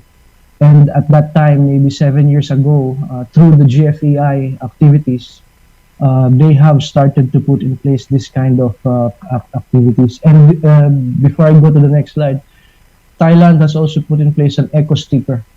I don't have photos now, but this eco sticker, or what is called fuel economy label, energy efficiency label in the cars when you buy it, they have now also included it for electric cars and electric motorcycles. So in terms of, again, best practice policies, maybe this is something that can be considered also later on by Indonesia. So we are one of these electric mobility projects that we have is supported by the International Climate Initiative, and it's focusing in East Africa and Southeast Asia. I'll list the countries here, but when we prepared this project 5 years ago, we already know that in Southeast Asia will face the influx of electric two-wheelers, primarily because of the saturation of the Chinese market and that they have started to export. So we know that this is going to happen. In the case of East Africa, the number of motorcycles are beginning to rise. Definitely, if you compare the number of motorcycle sales in East Africa and Southeast Asia is very high. But the growth in East Africa is also catching up, the growth rate. So that's why we thought we should make this project. And the project looks at understanding the issues, piloting demonstration projects, but also we saw, and I think you mentioned this, Professor Harun, in terms of the lack of regulations of how do you categorize electric two-wheelers, how do you categorize electric bikes. A motorcycle that has a power of 3,000 watts with a range or a maximum speed of 60 kilometers per hour. How do you categorize this? We don't have it in all countries. So together with the EV associations, primarily in Philippines, Thailand, Malaysia, Singapore, and Vietnam, we have come up with the policy guidelines for electric and two and three-wheelers for Southeast Asia. This is available online. I can share the link to you later on. We tried to reach out to Indonesia, but at that time, or I don't know, up to now, there is no Indonesia or national level EV association. These EV associations are usually from the industry plus the academe or plus civil society. But like what I said, Indonesia is not yet there. But this year we are going to start to support Indonesia, primarily looking at the policies and how to support these issues on electric two and three wheelers. Some examples of the work that we do in the Philippines: we have supported this piloting of electric two and three wheelers for Philippine Post. This is the national post company. We think, and but now this is true in many places, especially during the pandemic. And you know this in Indonesia, all your services, not all, but most of your deliveries and services are delivered by Gojek or by motorcycles. So there is a huge potential to transition to electric two-wheelers in terms of urban freight, and this will only grow in the future. In Thailand, most of the activities have focused on supporting policy discussions and development, and as such, Thailand has again adopted several of these, you can say, advanced or relatively advanced policies or regulations, categorizing the two-wheelers, the electric two-wheelers, the three-wheelers, putting in place energy efficiency testing standards, but also recently adopting a roadmap that specifies targets for production and use of electric two and three wheelers for cars and for buses. For Vietnam, I mentioned that they have already quite a number of electric two wheelers, and we started the project about 2 years ago, and now apparently there are even more private sector that are coming in into the market. When we started the project, this project focuses on, I mentioned the research, right? Understanding the issues. And in the case of Vietnam, in a stakeholder meeting, when we said, okay, what are we going to work on? We're going to look into policies. What can the government do? I said, for example, in the future, all 125cc motorcycles below should be electric. So of course, the private sector, you will imagine, was almost up in arms, and Honda said, like, why are you going to do this? So initially Honda was not against, but didn't really like that kind of pronouncements. Of course, they are the leading manufacturer in Vietnam, if not in the region. But nevertheless, Honda contributed or donated electric PCX motorcycles to the project to be understood, to be studied. And the results of this analysis is also online. Sorry, I should have put it in the slide as well, but please get in touch with me and I will share these documents with you. Maybe last but not the least, and I will not also say a lot more on this because this project is ongoing. One of our main partners, the Institute for Transportation and Development Policy, Professor Harun, you said you were involved in the evaluation of the BRT. So, 16 years ago, the BRT was established by ITDP or with ITDP support with the governor of Jakarta then. And congratulations, I think you have done a lot. Definitely you've gone a long way You have the biggest system in the world in terms of the bus rapid transit, and last year you have won the Sustainable Transport Award. So definitely a lot of things to look forward to. And recently, again, through the governor's office, there is interest to integrate more electric buses.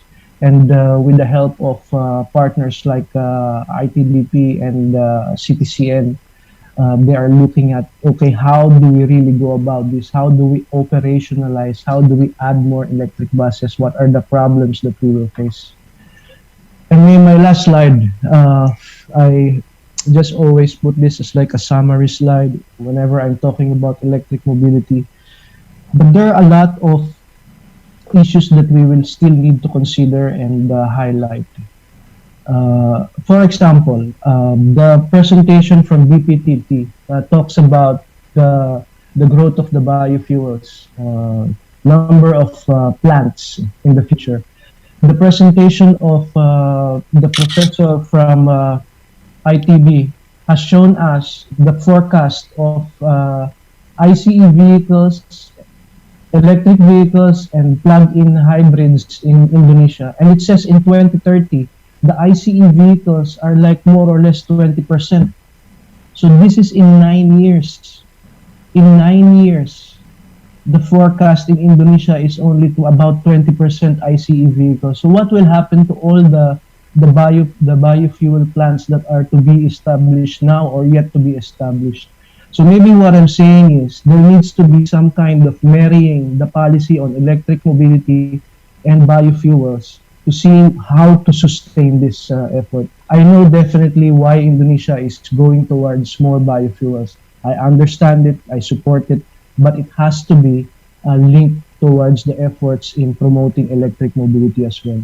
So these are some of the first bullet there is into integrating the e-mobility policies in the policies that we already have. And Indonesia has several of these policies. And I think it should be aligned into this. Definitely looking at e-mobility as not just the technology, not just cars, not just buses, but the whole thing is very important. Not only national policies, but also local. I think in the case of Indonesia, you have very strong local governments, so this is good. But in other places, there are very strong national governments and the very weak local governments. And this is where problems may arise.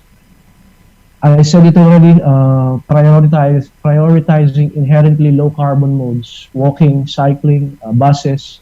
These are the things that we will need to prioritize in the future. This will be the future of mobility. Autonomous vehicles will have a role, but definitely in terms of mass transport, these are the modes that we will need to support. And finally, the role of electrification on urban freight and waste management, I think we should take a look at this. And electric bicycles. It has a huge potential, especially in Indonesia or the cities in Southeast Asia. And if it is only properly integrated into policies and supported, just like the electric cars and electric two-wheelers, have you heard of any incentives for electric bicycles? No, we don't have that, or we don't have it yet. So I think that's something that we should consider as well. This is all for now. Thank you very much. And if there are questions, I'll be here for a few more minutes. Thanks, Bert.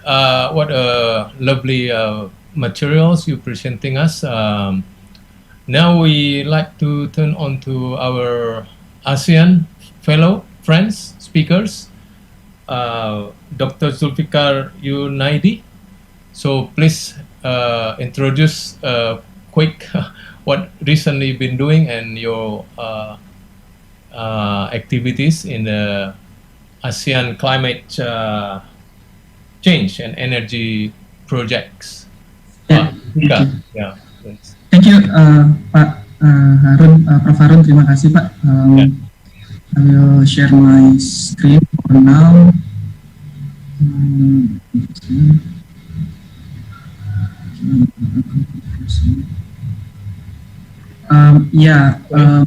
Good afternoon, ladies and gentlemen. Thank you very much for the opportunity for ASEAN Center for Energy to share their views and their studies and their activities, especially in related to transportation, the sustainable transportation. I was thinking that this event will be within the energy efficiency, so I put some activities related to energy efficiency as well as an introduction from our side. So just to introduce the ASEAN Center for Energy, what we are. Probably some of you have not really heard ACE before, except the store or something else. So ACE, actually we represent the AMS, ASEAN member states in the energy sector. So we are some kind of independent organization under the ASEAN structure. And we are tasked as a role as a think tank, catalyst and knowledge hub in the region. And we also implement what they call the ASEAN Plan of Action of Energy Cooperation, which is the regional energy cooperation blueprint. And in those roles, we do activities in terms of research, we do studies, and based on that, we provide policy recommendations directly to the ministers of the ASEAN member states. And we also collaborate with various institutions, both in academics, private sector, as well as IEA, also IRENA and others, especially in energy issues. And we also serve as a knowledge hub, publishing regularly ASEAN Energy Outlook for every 2 years, which is done together with all the ASEAN member states. So this is our blueprint, our Bible to say, the energy cooperation in the region, which is called the APAI. Currently we are in the phase 2, 2021-2025. And we took the theme of energy connectivity and market integration, and to achieve what we call the 4 pillars of energy cooperation: the affordability, accessibility, sustainability, and also security. And we also put additional sub-theme, which is the energy transition and energy resilience through innovation and cooperation. And we think the theme of this event and also today's side event would be very well matched with our mandate in ASEAN Center for Energy. We have 7 program areas ranging from power grid, gas, coal, RE, REPP, and even nuclear. But for today, I'm probably going to focus on the energy efficiency and conservation. So as a region, ASEAN member states agree to put energy efficiency target, which is to reduce the energy intensity by 32% by 2025. And especially encourage the efforts in industry and transport. The twin target will be coming from the RE, which is to increase the share of RE to 22% in TPS and 35% in installed power capacity. Within the RE, we also have various activities related to biofuel. Just to introduce about this program area, for energy efficiency, we have 5 ODS. One of which specifically in the pursuance of energy efficiency in transport. And within that, we want to pursue activities on capacity building and information sharing, and also best practices sharing within countries and also with the international cases. As I mentioned before, this is probably our flagship publication, which is our main study. The strength of our study is that it is created together with the whole ASEAN member states. So during the process of data gathering, during the process of scenarios development, modeling, we are always in touch with representatives of all 10 energy ministries. And we designed this to complement the APAI phase 2 to see the pathways to achieve our renewable energy and energy efficiency targets. And in the first graph on the left, we actually have 4 scenarios. The first one is the baseline, in case there is no specific additional scenarios added. And we have the ASEAN national target, we call it the ATS. And also we have the APS, which is the APAI, which is the regional target. What we found is basically having national targets only achieved is not enough to achieve the regional target. That's why we developed this new, more stringent target. Please note that the target that we, policy that we include in the scenarios are the official ones only. And what we can see is that the transport sector is always the large energy consumers in the regions together with the industry sector. and in terms of the final energy consumption. And we also see that within scenarios, what we can see is that from the baseline to ATS to APS, is the total energy supply and is actually decreasing, meaning that the strong impact of energy efficiency is expected, but also required if we want to achieve our national as well as our regional target. And specific for transport, it is responsible for 26% of the FEC in 2017 and also 23% of the region's THC emissions, and it is expected to stay that way even in the future. So this is just projection in the transport sector. This is only the baseline line only, and we see that without strong policies from the region, we'll have oil fulfilling all of our demand for transport, and most of the transport, as we can see here, coming from the road transport and then followed by others. And this is what if we compare between the baseline and moving to national target or ATS and moving to the APS target, we see here that there are some kind of shift in use of energy, reducing the oil here, and then we have more in terms of biofuel and also electricity. And the more impact can be seen in the APS scenario. But also we see that the total demand from transport itself is reduced, so we also expect that there is a huge need of increasing the energy efficiency in transport sector. Overall, if we want to pursue this decarbonization of energy sector in the region, there are three sectors that are very important. First is power generation, second is transport, and third is industry. And also, as also mentioned by Professor Harun previously, the power generation part is very, very directly related to transport, because when you move your transport system to electrification, then the question will raise about what is this emission factor of your power grid. So if your power grid is still coming from coal, then the non-direct emission will be still high, even if you are moving from oil into electric transportation. So all of these three sectors will be the main decarbonization sectors of the region for the next 5, 20, 30 years. And I'm moving a little bit to the mobility. I'll just briefly note this is what we summarize of some critical policies in terms of sustainable mobility. It's coming also from the environment sector, that they have a target for emissions reductions. Some also note some roles of mobility or transportation sector in it. And there are also some targets that are more related to the transportation sector itself. And we see that especially in Indonesia, there are actually a lot of supporting policies already in place. The Ministry of Industry have their own production targets, and the same with the presidential regulation on Victory EV, strategic plan for Ministry of Energy and Mineral Resources. So all of these intersectoral bodies are already put their own supporting regulatory frameworks in terms of sustainable mobility, including EV and also biofuel. Just to add, from our sister organization, which is the Transportation Ministry's track in the ASEAN, they actually have what they call the ASEAN Transport Strategic Plan 2016-2025, and within that they have sustainable transport activities in hope of intensifying regional cooperation, so they can together we can develop sustainable transport related policies and strategies. Moving along to the strategies to achieve those sustainable transport, the first one that mentioned by many times, also deeply mentioned and researched by BPPT, as presented by Hammam previously in the beginning. Actually, among ASEAN member states, there are only 4 currently that have mandated biofuel policies, including Indonesia.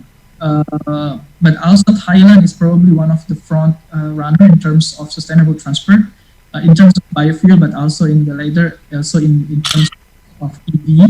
And some countries already have planned to mandate this biofuel, such as in Laos PDR, Myanmar, and Cambodia. But currently the 4 countries will be the front runner. And I think that is also logical because Indonesia, Malaysia, Thailand, they have the resources. So for example, palm oil for Indonesia and also for sugarcane for other countries. And for electric vehicle, I don't have to talk too much this. Everybody here knows what are the potential of electric vehicle in emissions, decarbonizations, and also its projection in the future. It's mentioned by our colleague from IEA that the electric vehicle seems to be resilient throughout the pandemic.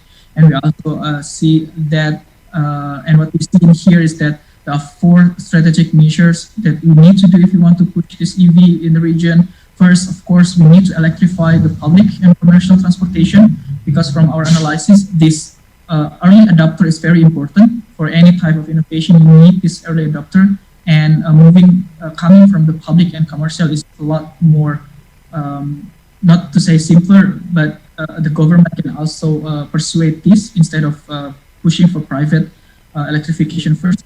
And of course, to address demand for the two-wheelers, Indonesia, Vietnam, they are the huge market of two-wheelers. So addressing this will be very important as well. Previously, I also mentioned that during the pandemic, we have a lot of Gojek delivering stuff, and that's also another potential electrification target. And the third would be to support homegrown companies. Vietnam have their own electric vehicle companies. Indonesia have their own, and this is very important in terms of building the sustainability of the electric vehicle itself, to build the capacity of not only consuming it, but also producing, operating and maintenance. And the last is, of course, to synergize the green recovery, renewable energy, and battery technologies. I just skip this. So this is mentioned previously that Thailand is probably the front runner in terms of electric vehicle, followed by Philippines and Singapore, but Indonesia is still lagging behind. Another regional initiative mentioned before, we have strategies, biofuel and then electricity, but what is also important, but probably not much in the map currently, is to improve the energy efficiency itself. And from the ASEAN level, we have what we call the fuel economy roadmap. We are targeting 5.3 liter of gasoline per 100 kilometer as our target in 2025. As we see here, the number for the whole region is still quite high, probably 6 until 8, meaning that there are a lot of efforts that can be done to intensify both the fuel and also the vehicle efficiency. And this will be my last slides. I just put some thoughts in here. It's very clear for sustainable mobility, energy use, emissions, and all of the ideas of energy transition, climate change, net zero will not be achieved without transportation sector decarbonization. And all of countries have their own emission reduction target. All countries have their own energy efficiency targets, including Indonesia. So in general, the regulatory framework is there. And also the sector is largely inefficient, meaning that there are a lot of efficiency gains there. But the issue is in the early adopter, as I mentioned before, on these new technologies, on EVs, on biofuels, on efficient vehicles. And also there are issues for developing countries such as Indonesia and other ASEAN countries in technology and human capacity, which in the beginning we heard from the initiatives from ITB and BPPT, we have quite good progress in this. And also you might have some regulatory frameworks, but sometimes the implementation is quite weak. And sometimes it's not even there. I think this is a similar issues in many ASEAN countries, and we would love to share lessons between countries for that. And the last part is some recommendations. Of course, we need policies stronger both in demand, but also in the supply side of biofuels and electric vehicles. And also with that, probably in related with hydrogen electric vehicles. And the second one, to pursue the vehicle efficiency target, the regional target, we already have that, but also to strengthen this vehicle emission and fuel quality standards in the region. And from behavior side, we need to invest more, of course, in public transits to increase this number of people can be transported within the same amount of fuel, and also to reduce the need for driving.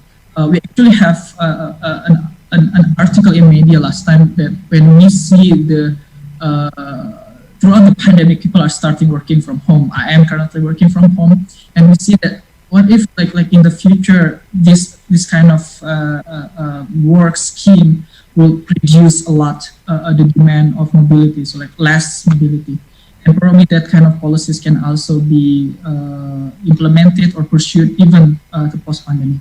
And last, of course, we are in need in many innovative technologies, but also innovative business models on how to bring all of these technologies out there really to the market, really to the implementations, both to the vehicles, to the charging, to the emission control, and others. That will be all. Thank you very much, and yeah, feel free to reach me if you have. Thank you, Zulfikar. What a holistic, integrated, and sustainable kind of suggestion. I guess, yeah, this particular issue, yeah, should be tackled from that, you know, every sectors and every ministerial, also the society. So I think we still have a time to discuss. Actually, I would like to invite Ibu Chita. Hopefully, she is around already. Ibu Chita again. I'm sorry, Pak. I will represent Bu Chita because Bu Chita have another. Okay. Okay. Pak Denny will be. Okay. Sorry, Pak. I cannot. I haven't set my background to this background. No problem. Yeah, the particular issue that has been repeatedly, you know, raised is something like the energy sources. If we, you know, follow through our roadmap on this EV transition, Pak Denny, ini ditanya sumber energinya apa gitu. Banyak yang melihat kalau menggunakan coal ataupun fosil itu kira-kira seberapa ininya trade off-nya begitu ya, walaupun mungkin bisa negatif, bisa mungkin neutral, atau we hope ya positif gitu ya. Silakan Pak Denny.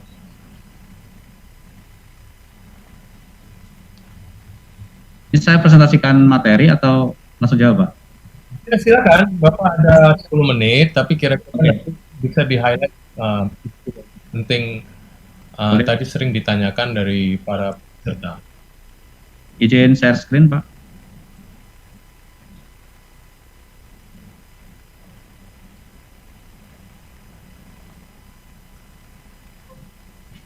Okay, thank you, Pak Harun, for the chance to have a presentation from PLN. Me here is representing Bu Chita, who is unable to attend the discussion because there is a meeting that shall be attended by Bu Chita and cannot be represented by another person. So we will discuss related to the technology and the backbone of the renewable energy. So I think in the future, the new and renewable energy will be a priority in long-term development that renewable energy will play as an important role in general of our supply of energy. To accelerate the energy transition in Indonesia,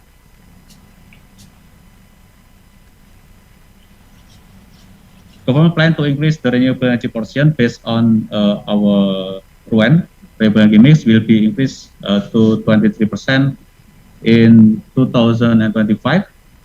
And we still target to achieve it, and 31% in 2050.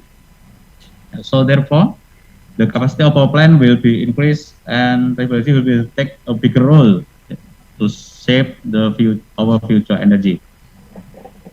PLN as state-owned enterprise of Indonesia will support the government plan in the energy transition to renewable energy by implementing several green programs.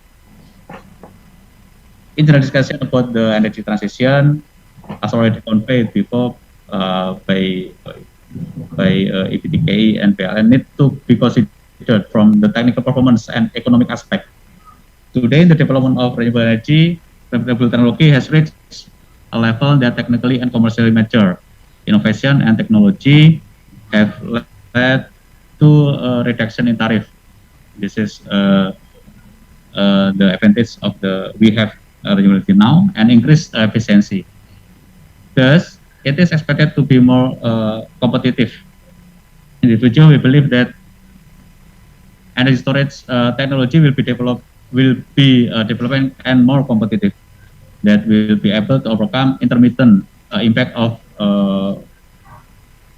various renewable energy plant. And that time, renewable energy will become more attractive if we can strengthen the energy storage technology. So PLN is committed to a long-term energy transition. The transition process will provide technical and economic benefit to all of us. In general, the supply of electricity shall meet three principles of resilience: security of supply, affordability, and environmental. So, in this slide, I would like to convey that the share of renewable energy in electricity mix is currently around 13.2% last month, driven by mainly the increased generation from hydropower, geothermal, and less significantly other renewable energy. Despite the decline of the total energy generation during the pandemic, PLN always encouraged the growth of renewable energy by taking into account the balance of energy supply and demand. This is the very important thing. Supply and demand, potential of local resource that we will employ the local resource potential for renewable energy, reliability, sustainability, energy security, and also the economy. Of course, the readiness of the system investing renewable energy into PLN system is a major concern to overcome the challenging of renewable energy development, especially for intermittency for renewable energy, such as managing variability and uncertainty, balancing supply and demand, and some attention are first, we need to have a smart grid in order to make it flexible to integrate renewable energy, such as smart inverter, also integrated storage, and fast demand response. Second, the current energy storage technology has been implemented, such as pump storage in hydropower, and then battery saving, improvement in technology performance in economic, also enabling for applications such as peak load management, renewable integration, and operational of diesel power plant reduction.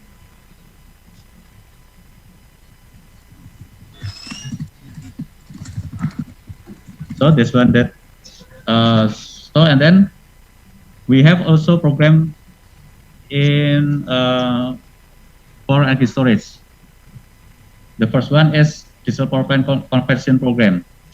This is the strategy to increase renewable share in the power sector. We plan to convert PLN existing diesel power plant to renewable energy basis. We have listed for around 5,200 unit diesel power plant. With right now, we are identifying the potential diesel plant could be replaced with renewable, which technology depend on the local potential. Secondly, will be pump storage hydropower. Currently, we develop Cisokan 4 times 260 megawatt in West Java, currently under discussion, under construction, and the COD target is in 2025. This will be treated as energy storage for Java Bali system. And then also we develop BESS with VRE in several locations. We plan to develop the BESS with VRE in several locations with this program.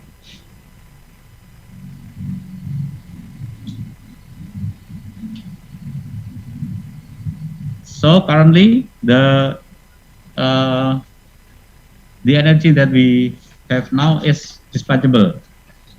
As we know, currently we have so many coal-fired power plants that can be dispatched, but in the future, perhaps we will have quote-unquote undispatched energy. So we shall overcome this one with the good technology. So the potential that we have from renewable energy can be developed and then can fulfill the demand need.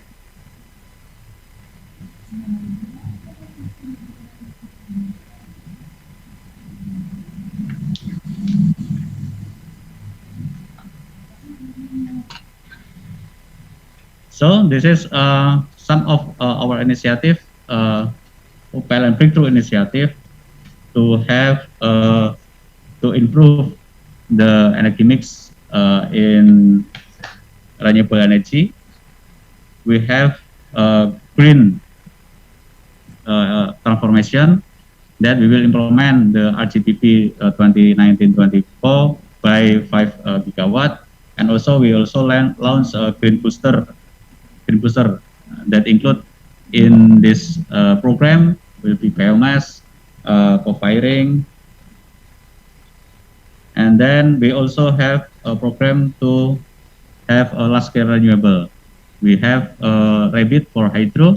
We will develop the supply from hydropower plant, and then we also make a demand so that industrial park with where such industrial will be combined with the large hydropower plant.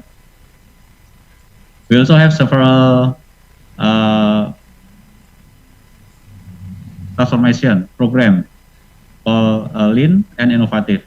This will support the development of renewable energy. Okay, Pak Harun, I think that's all, Pak, from PLN side, Pak. Thank you, Pak Denny. Ladies and gentlemen, I think we have, say, 15 to 20 minutes to explore the materials and issues. Bagi bapak-bapak, ibu-ibu yang mau bertanya, silakan ditulis. So, nanti bisa direspon. Lihat ada satu pertanyaan yang direct on motorcycle. So maybe I would like to go to Bert, maybe. As we already noticed, this we have a 3/4 of population of two-wheelers, Berts. So like other ASEAN countries too, right? But this is not the solution for urban transport system, though, in terms of safety, as you notice.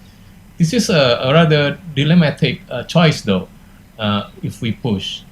In addition to that, the best solution supposed to be we can shift all of those private, be it motorcycle or private or car, also to the public transport. This is a long war because in order to invest public transport again, many South Asian country, many still struggling, especially in Jakarta, in Jabodetabek, the Greater Jakarta, you notice, and the blueprint also is quite high.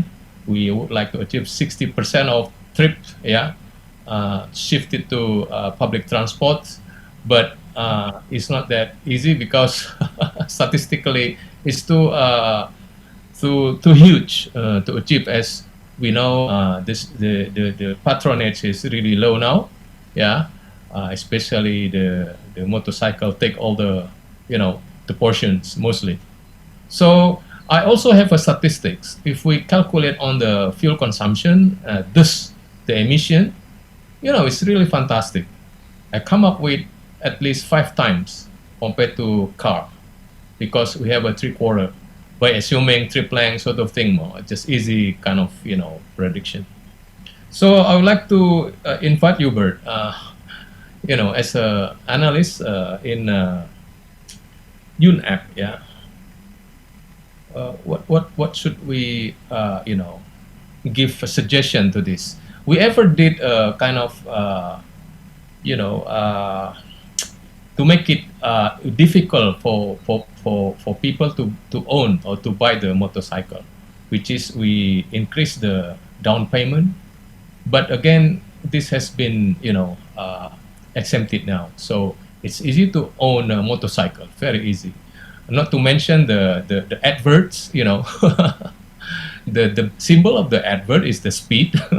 So we supposed to do this by like a cigarette, especially the motorcycle. Like cigarette, you know, we have a notice on the package of the cigarette, you know, all those healthy, you know, cautious things. So what you thought on this? Having said, this is the choice of the people, right? Professor Harun, yes, thank you. There is no easy answer, but maybe while answering it, I can tell you a bit about the motorcycles, our experience. Especially in my case, when I recently was graduated from college, my undergraduate was biology. So most of my classmates became medical doctors. So after several years, we got together. One of my medical doctor friend said, you know, actually I thought that the motorcycles were invented for surgeons. Because he said every now and then he always receive accidents because of motorcycles. And I think it's, in terms of policies, we can go into draconian measures like what China did. There are several Chinese cities, you have heard of this, Guangzhou, Shenzhen, Chengdu, they have banned motorcycles in the city center. This was the reason why there was a sudden growth of electric two-wheelers, electric bicycles, and then eventually electric motorcycles. It's a function of speed. What I wanted to say here is for the electric bicycles, it can run into the bikeways that they have, provided its maximum speed is 25 kilometers per hour.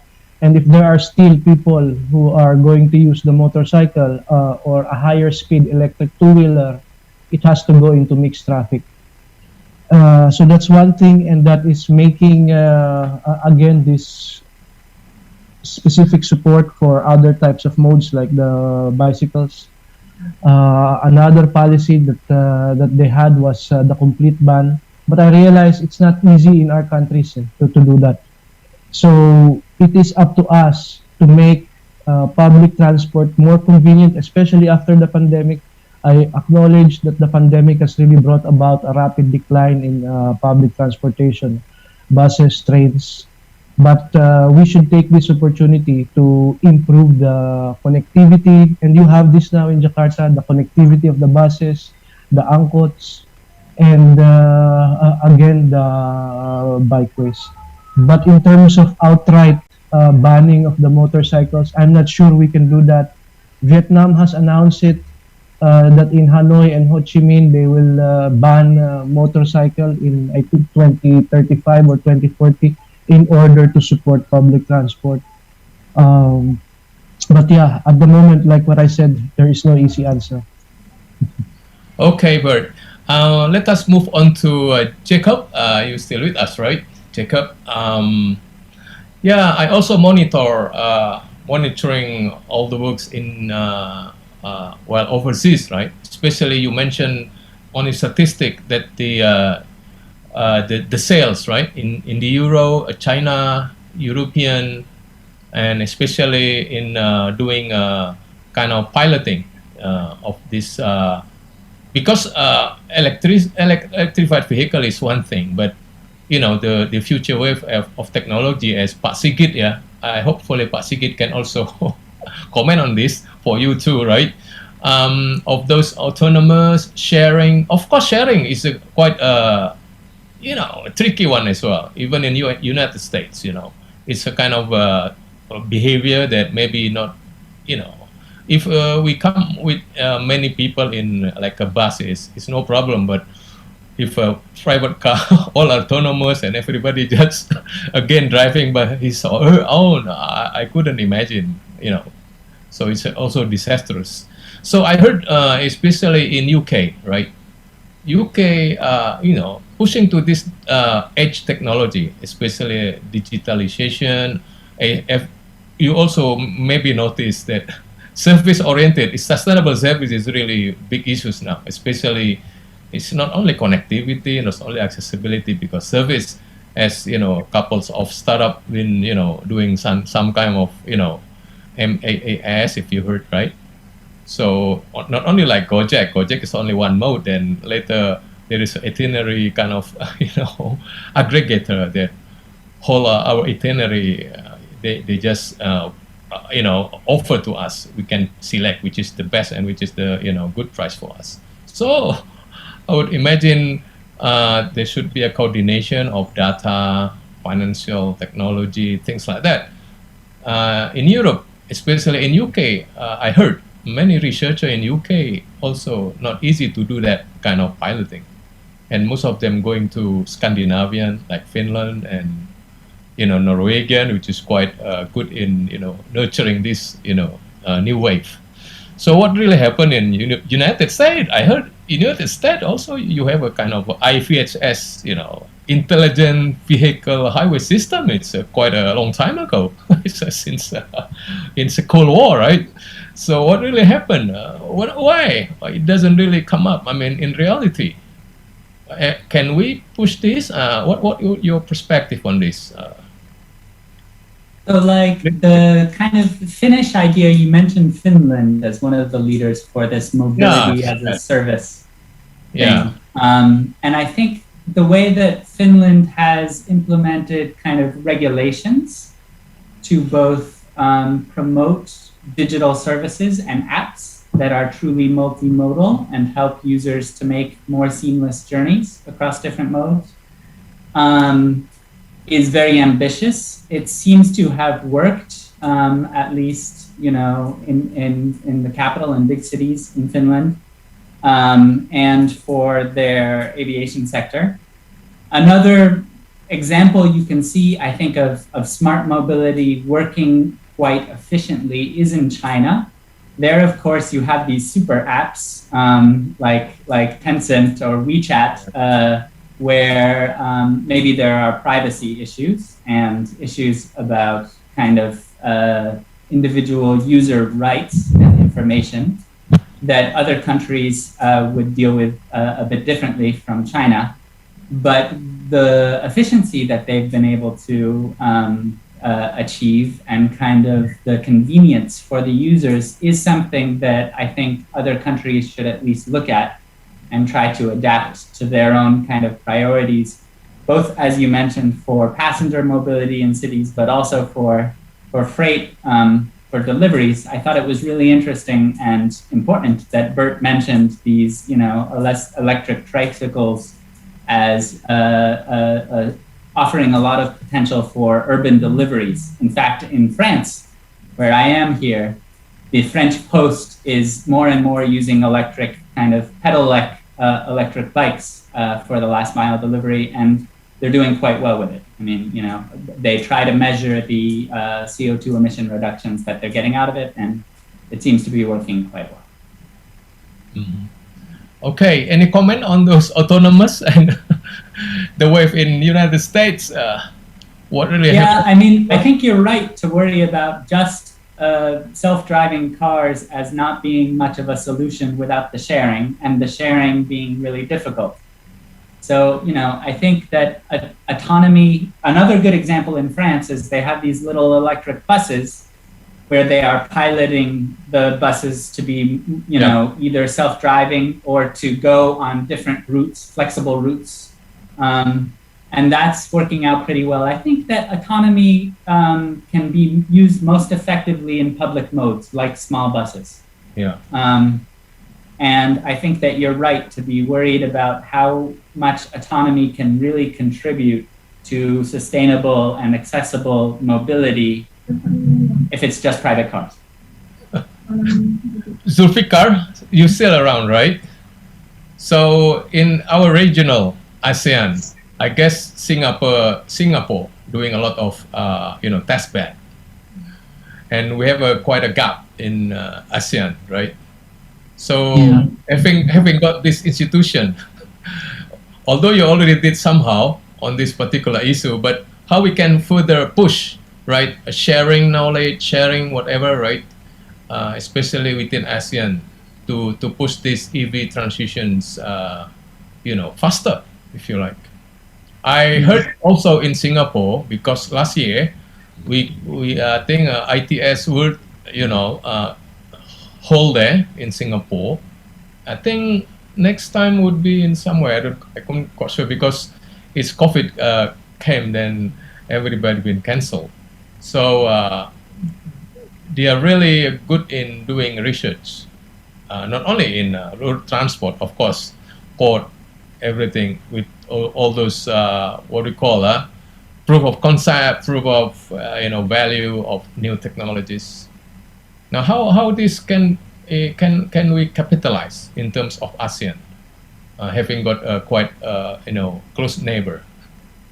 Yeah, I think from ASEAN's perspective, of course, as overall institution, we have this ASEAN Economic Community, hoping that the exchange of information, exchange of people, even and also technologies between the borders within the ASEAN to be seamlessly done. That would be the missions of ASEAN. And related to that, of course, these success cases of energy use. In this case, the transportation would be one of it. I think it's correct to mention that Singapore, first, they are geographically different from Indonesia. They are small in size, and practically you can drive within an hour from one end to the other end. And so they are moving forward quite fast in terms of sustainable mobility. They have a very stringent target as well as strategies to improve their public transport, to shift their currently oil fleet into electric fleet and others. And it's also reflected in what they submit to the UNFCCC, their nationally determined contributions for climate change.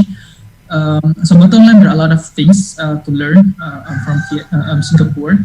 But another caveat is that, as I mentioned before, countries in ASEAN, Indonesia especially, have their own challenges, their own conditions, which might be different compared to other countries. And with that said, from ASEAN Center for Energy, we have several platforms for us to do this knowledge sharing. For example, as I mentioned, within the APIC, we have one strategist in improving the energy efficiency in transport sector. And although we don't really do research in terms of the battery itself, the electric vehicle itself, but we do research in terms of policy and best case sharing. And with that, I think we can facilitate these discussions between ASEAN member states, countries, in terms of sharing of their best practices of sustainable mobility, not only Singapore with their planning, but also for other countries. As I mentioned before, Thailand have a very strong commitments in fuel economy, in electric vehicle. Vietnam, although the country itself does not have mobility EV related regulatory framework as of now, which is quite surprising because they are pushing quite fast in terms of solar, but they have the company that already pushing forward with the electric mobility, which means that the private sector contribution can also another lesson learned for Indonesia.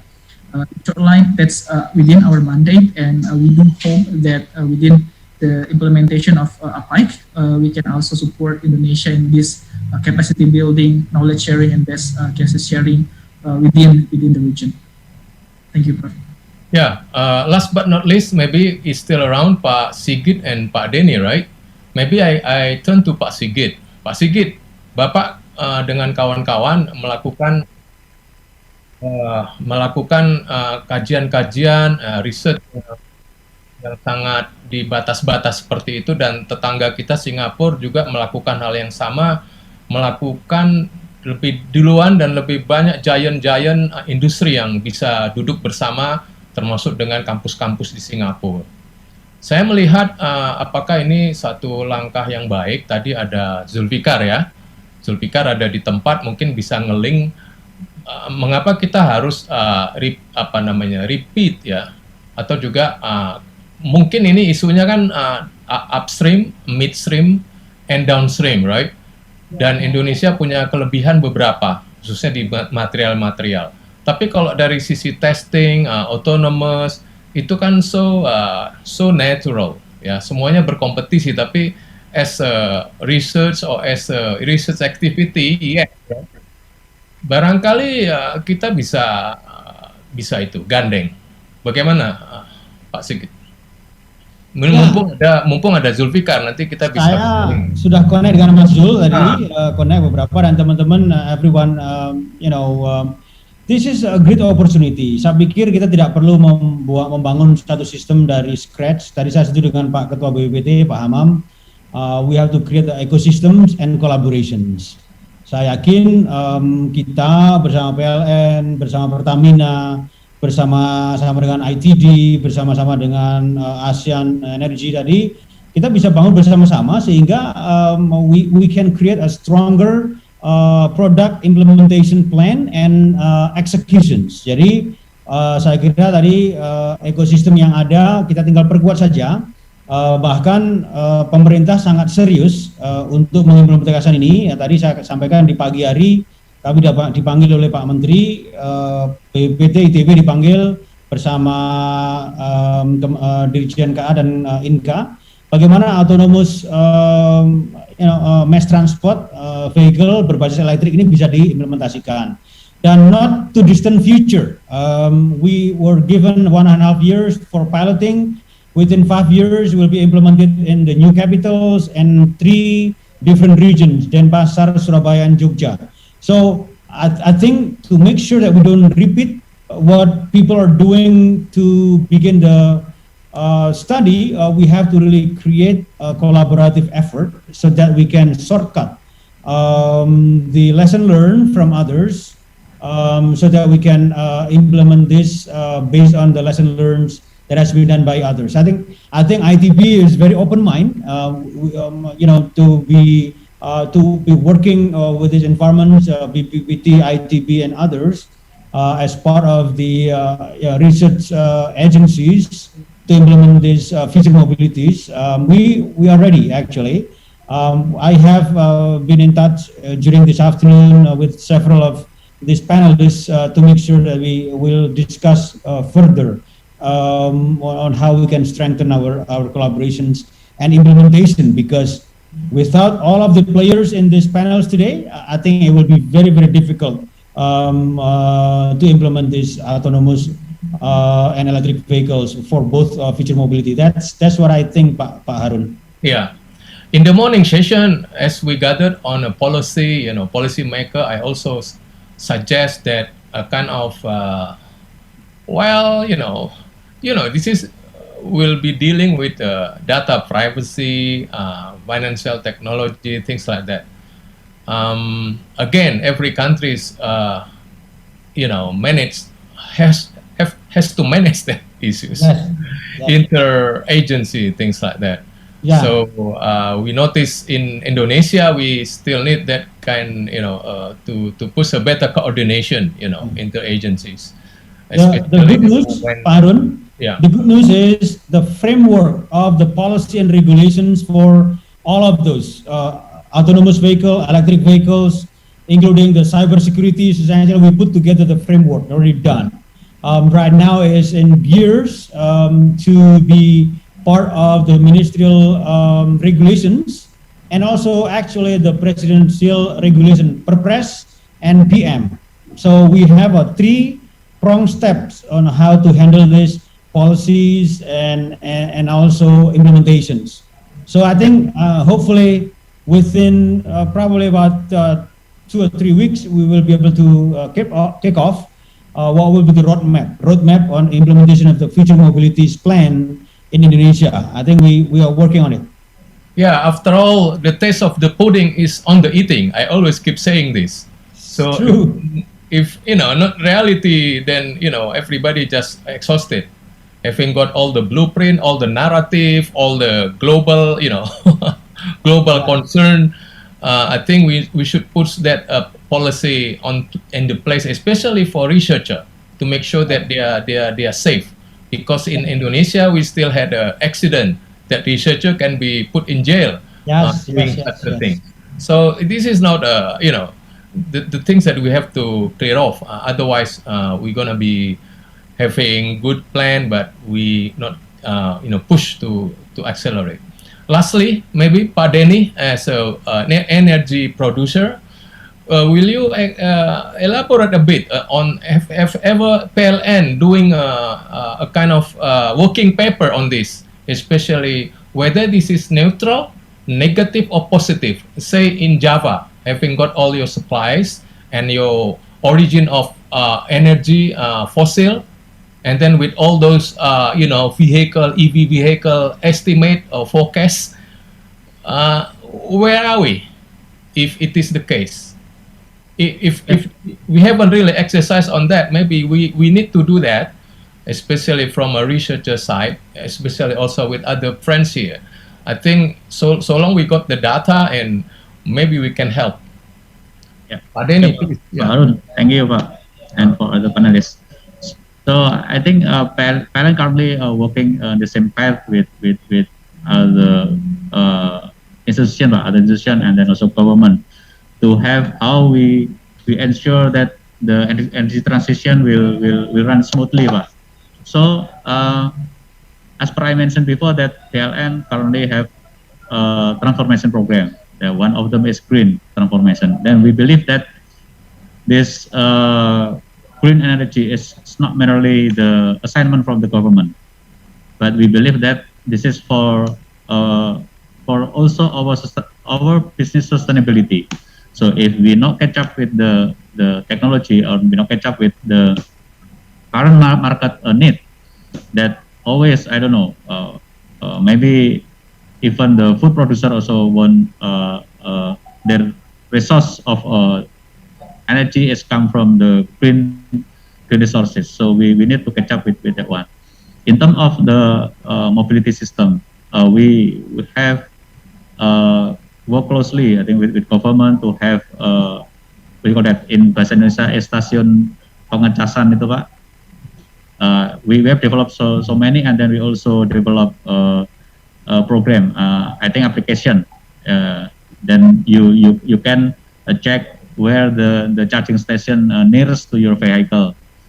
You can monitor your vehicle battery and so on. I think we are in the same page here, but as Pak Harun mentioned, that we currently have so many coal-fired power plant.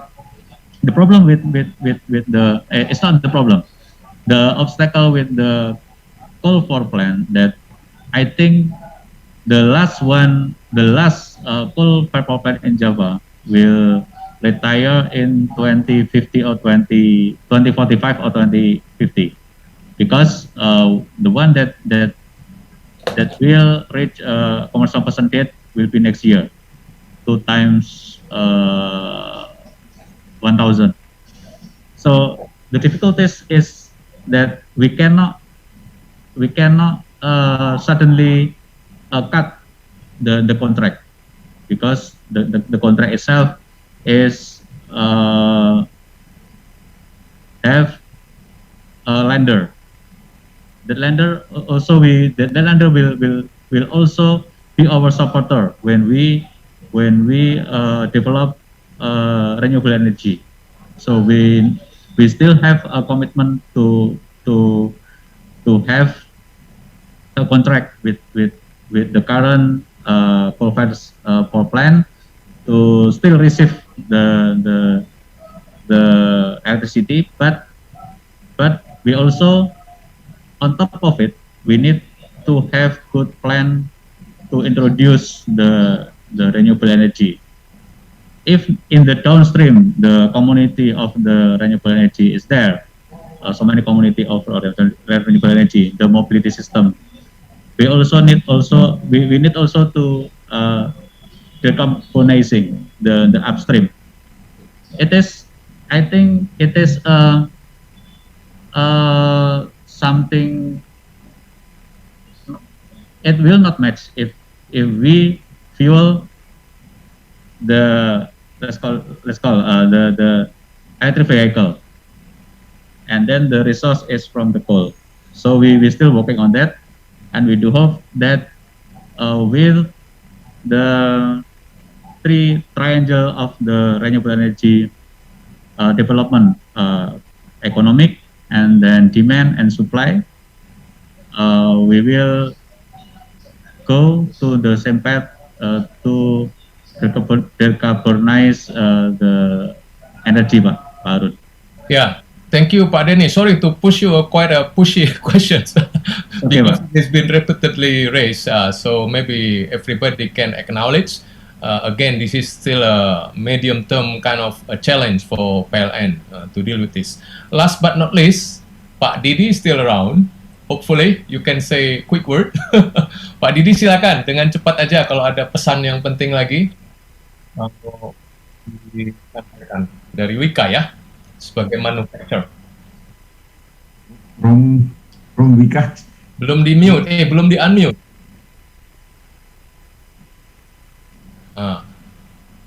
Yeah, I'm listening since this afternoon, Pak Harun. Very interesting here. I think we need fully support from government, like, frankly speaking. And I'm very glad that academic and all of parties is in one boat now. Hopefully PLN as well, that we are going to go to 2025 on 25% of renewable energy. It is true, Pak, that the source should be from green, yeah? Either it is solar, geothermal, or whatever it is, but hopefully PLN is on the right path to convert the energy transition from coal, from gas, from diesel, becoming renewable, Pak. I think that is standing point from Wijaya Karya. Thank you, Pak Didi, and for all participants and also speakers. What a lovely discussion we have, 2.5 hours. Hopefully, I really not pretend to making kind of conclusion, but after all, such a very interdisciplinary, multi tiers, things like that. What we can do is to keep us frequently gather together and attack the issues and attack the challenge and the barrier. So with this, I think, quick conclusion, again, thank you for your participation, Pak Denny, Pak Didi, Pak Sigit, Bert, thanks a lot, Jacob, and Ibu Cita tadi tidak bisa bergabung, and Zulfikar, of course, our regional partners. So sekali lagi terima kasih semuanya. Sorry for any inconvenience. Yeah, so we can see you again for another occasion. Hopefully, Maskeei also can wrap up this policy brief and also this suggestion from the expert and deliver this to the government. Thanks a lot. Bye bye now. Assalamualaikum warahmatullahi wabarakatuh. Peace be upon you.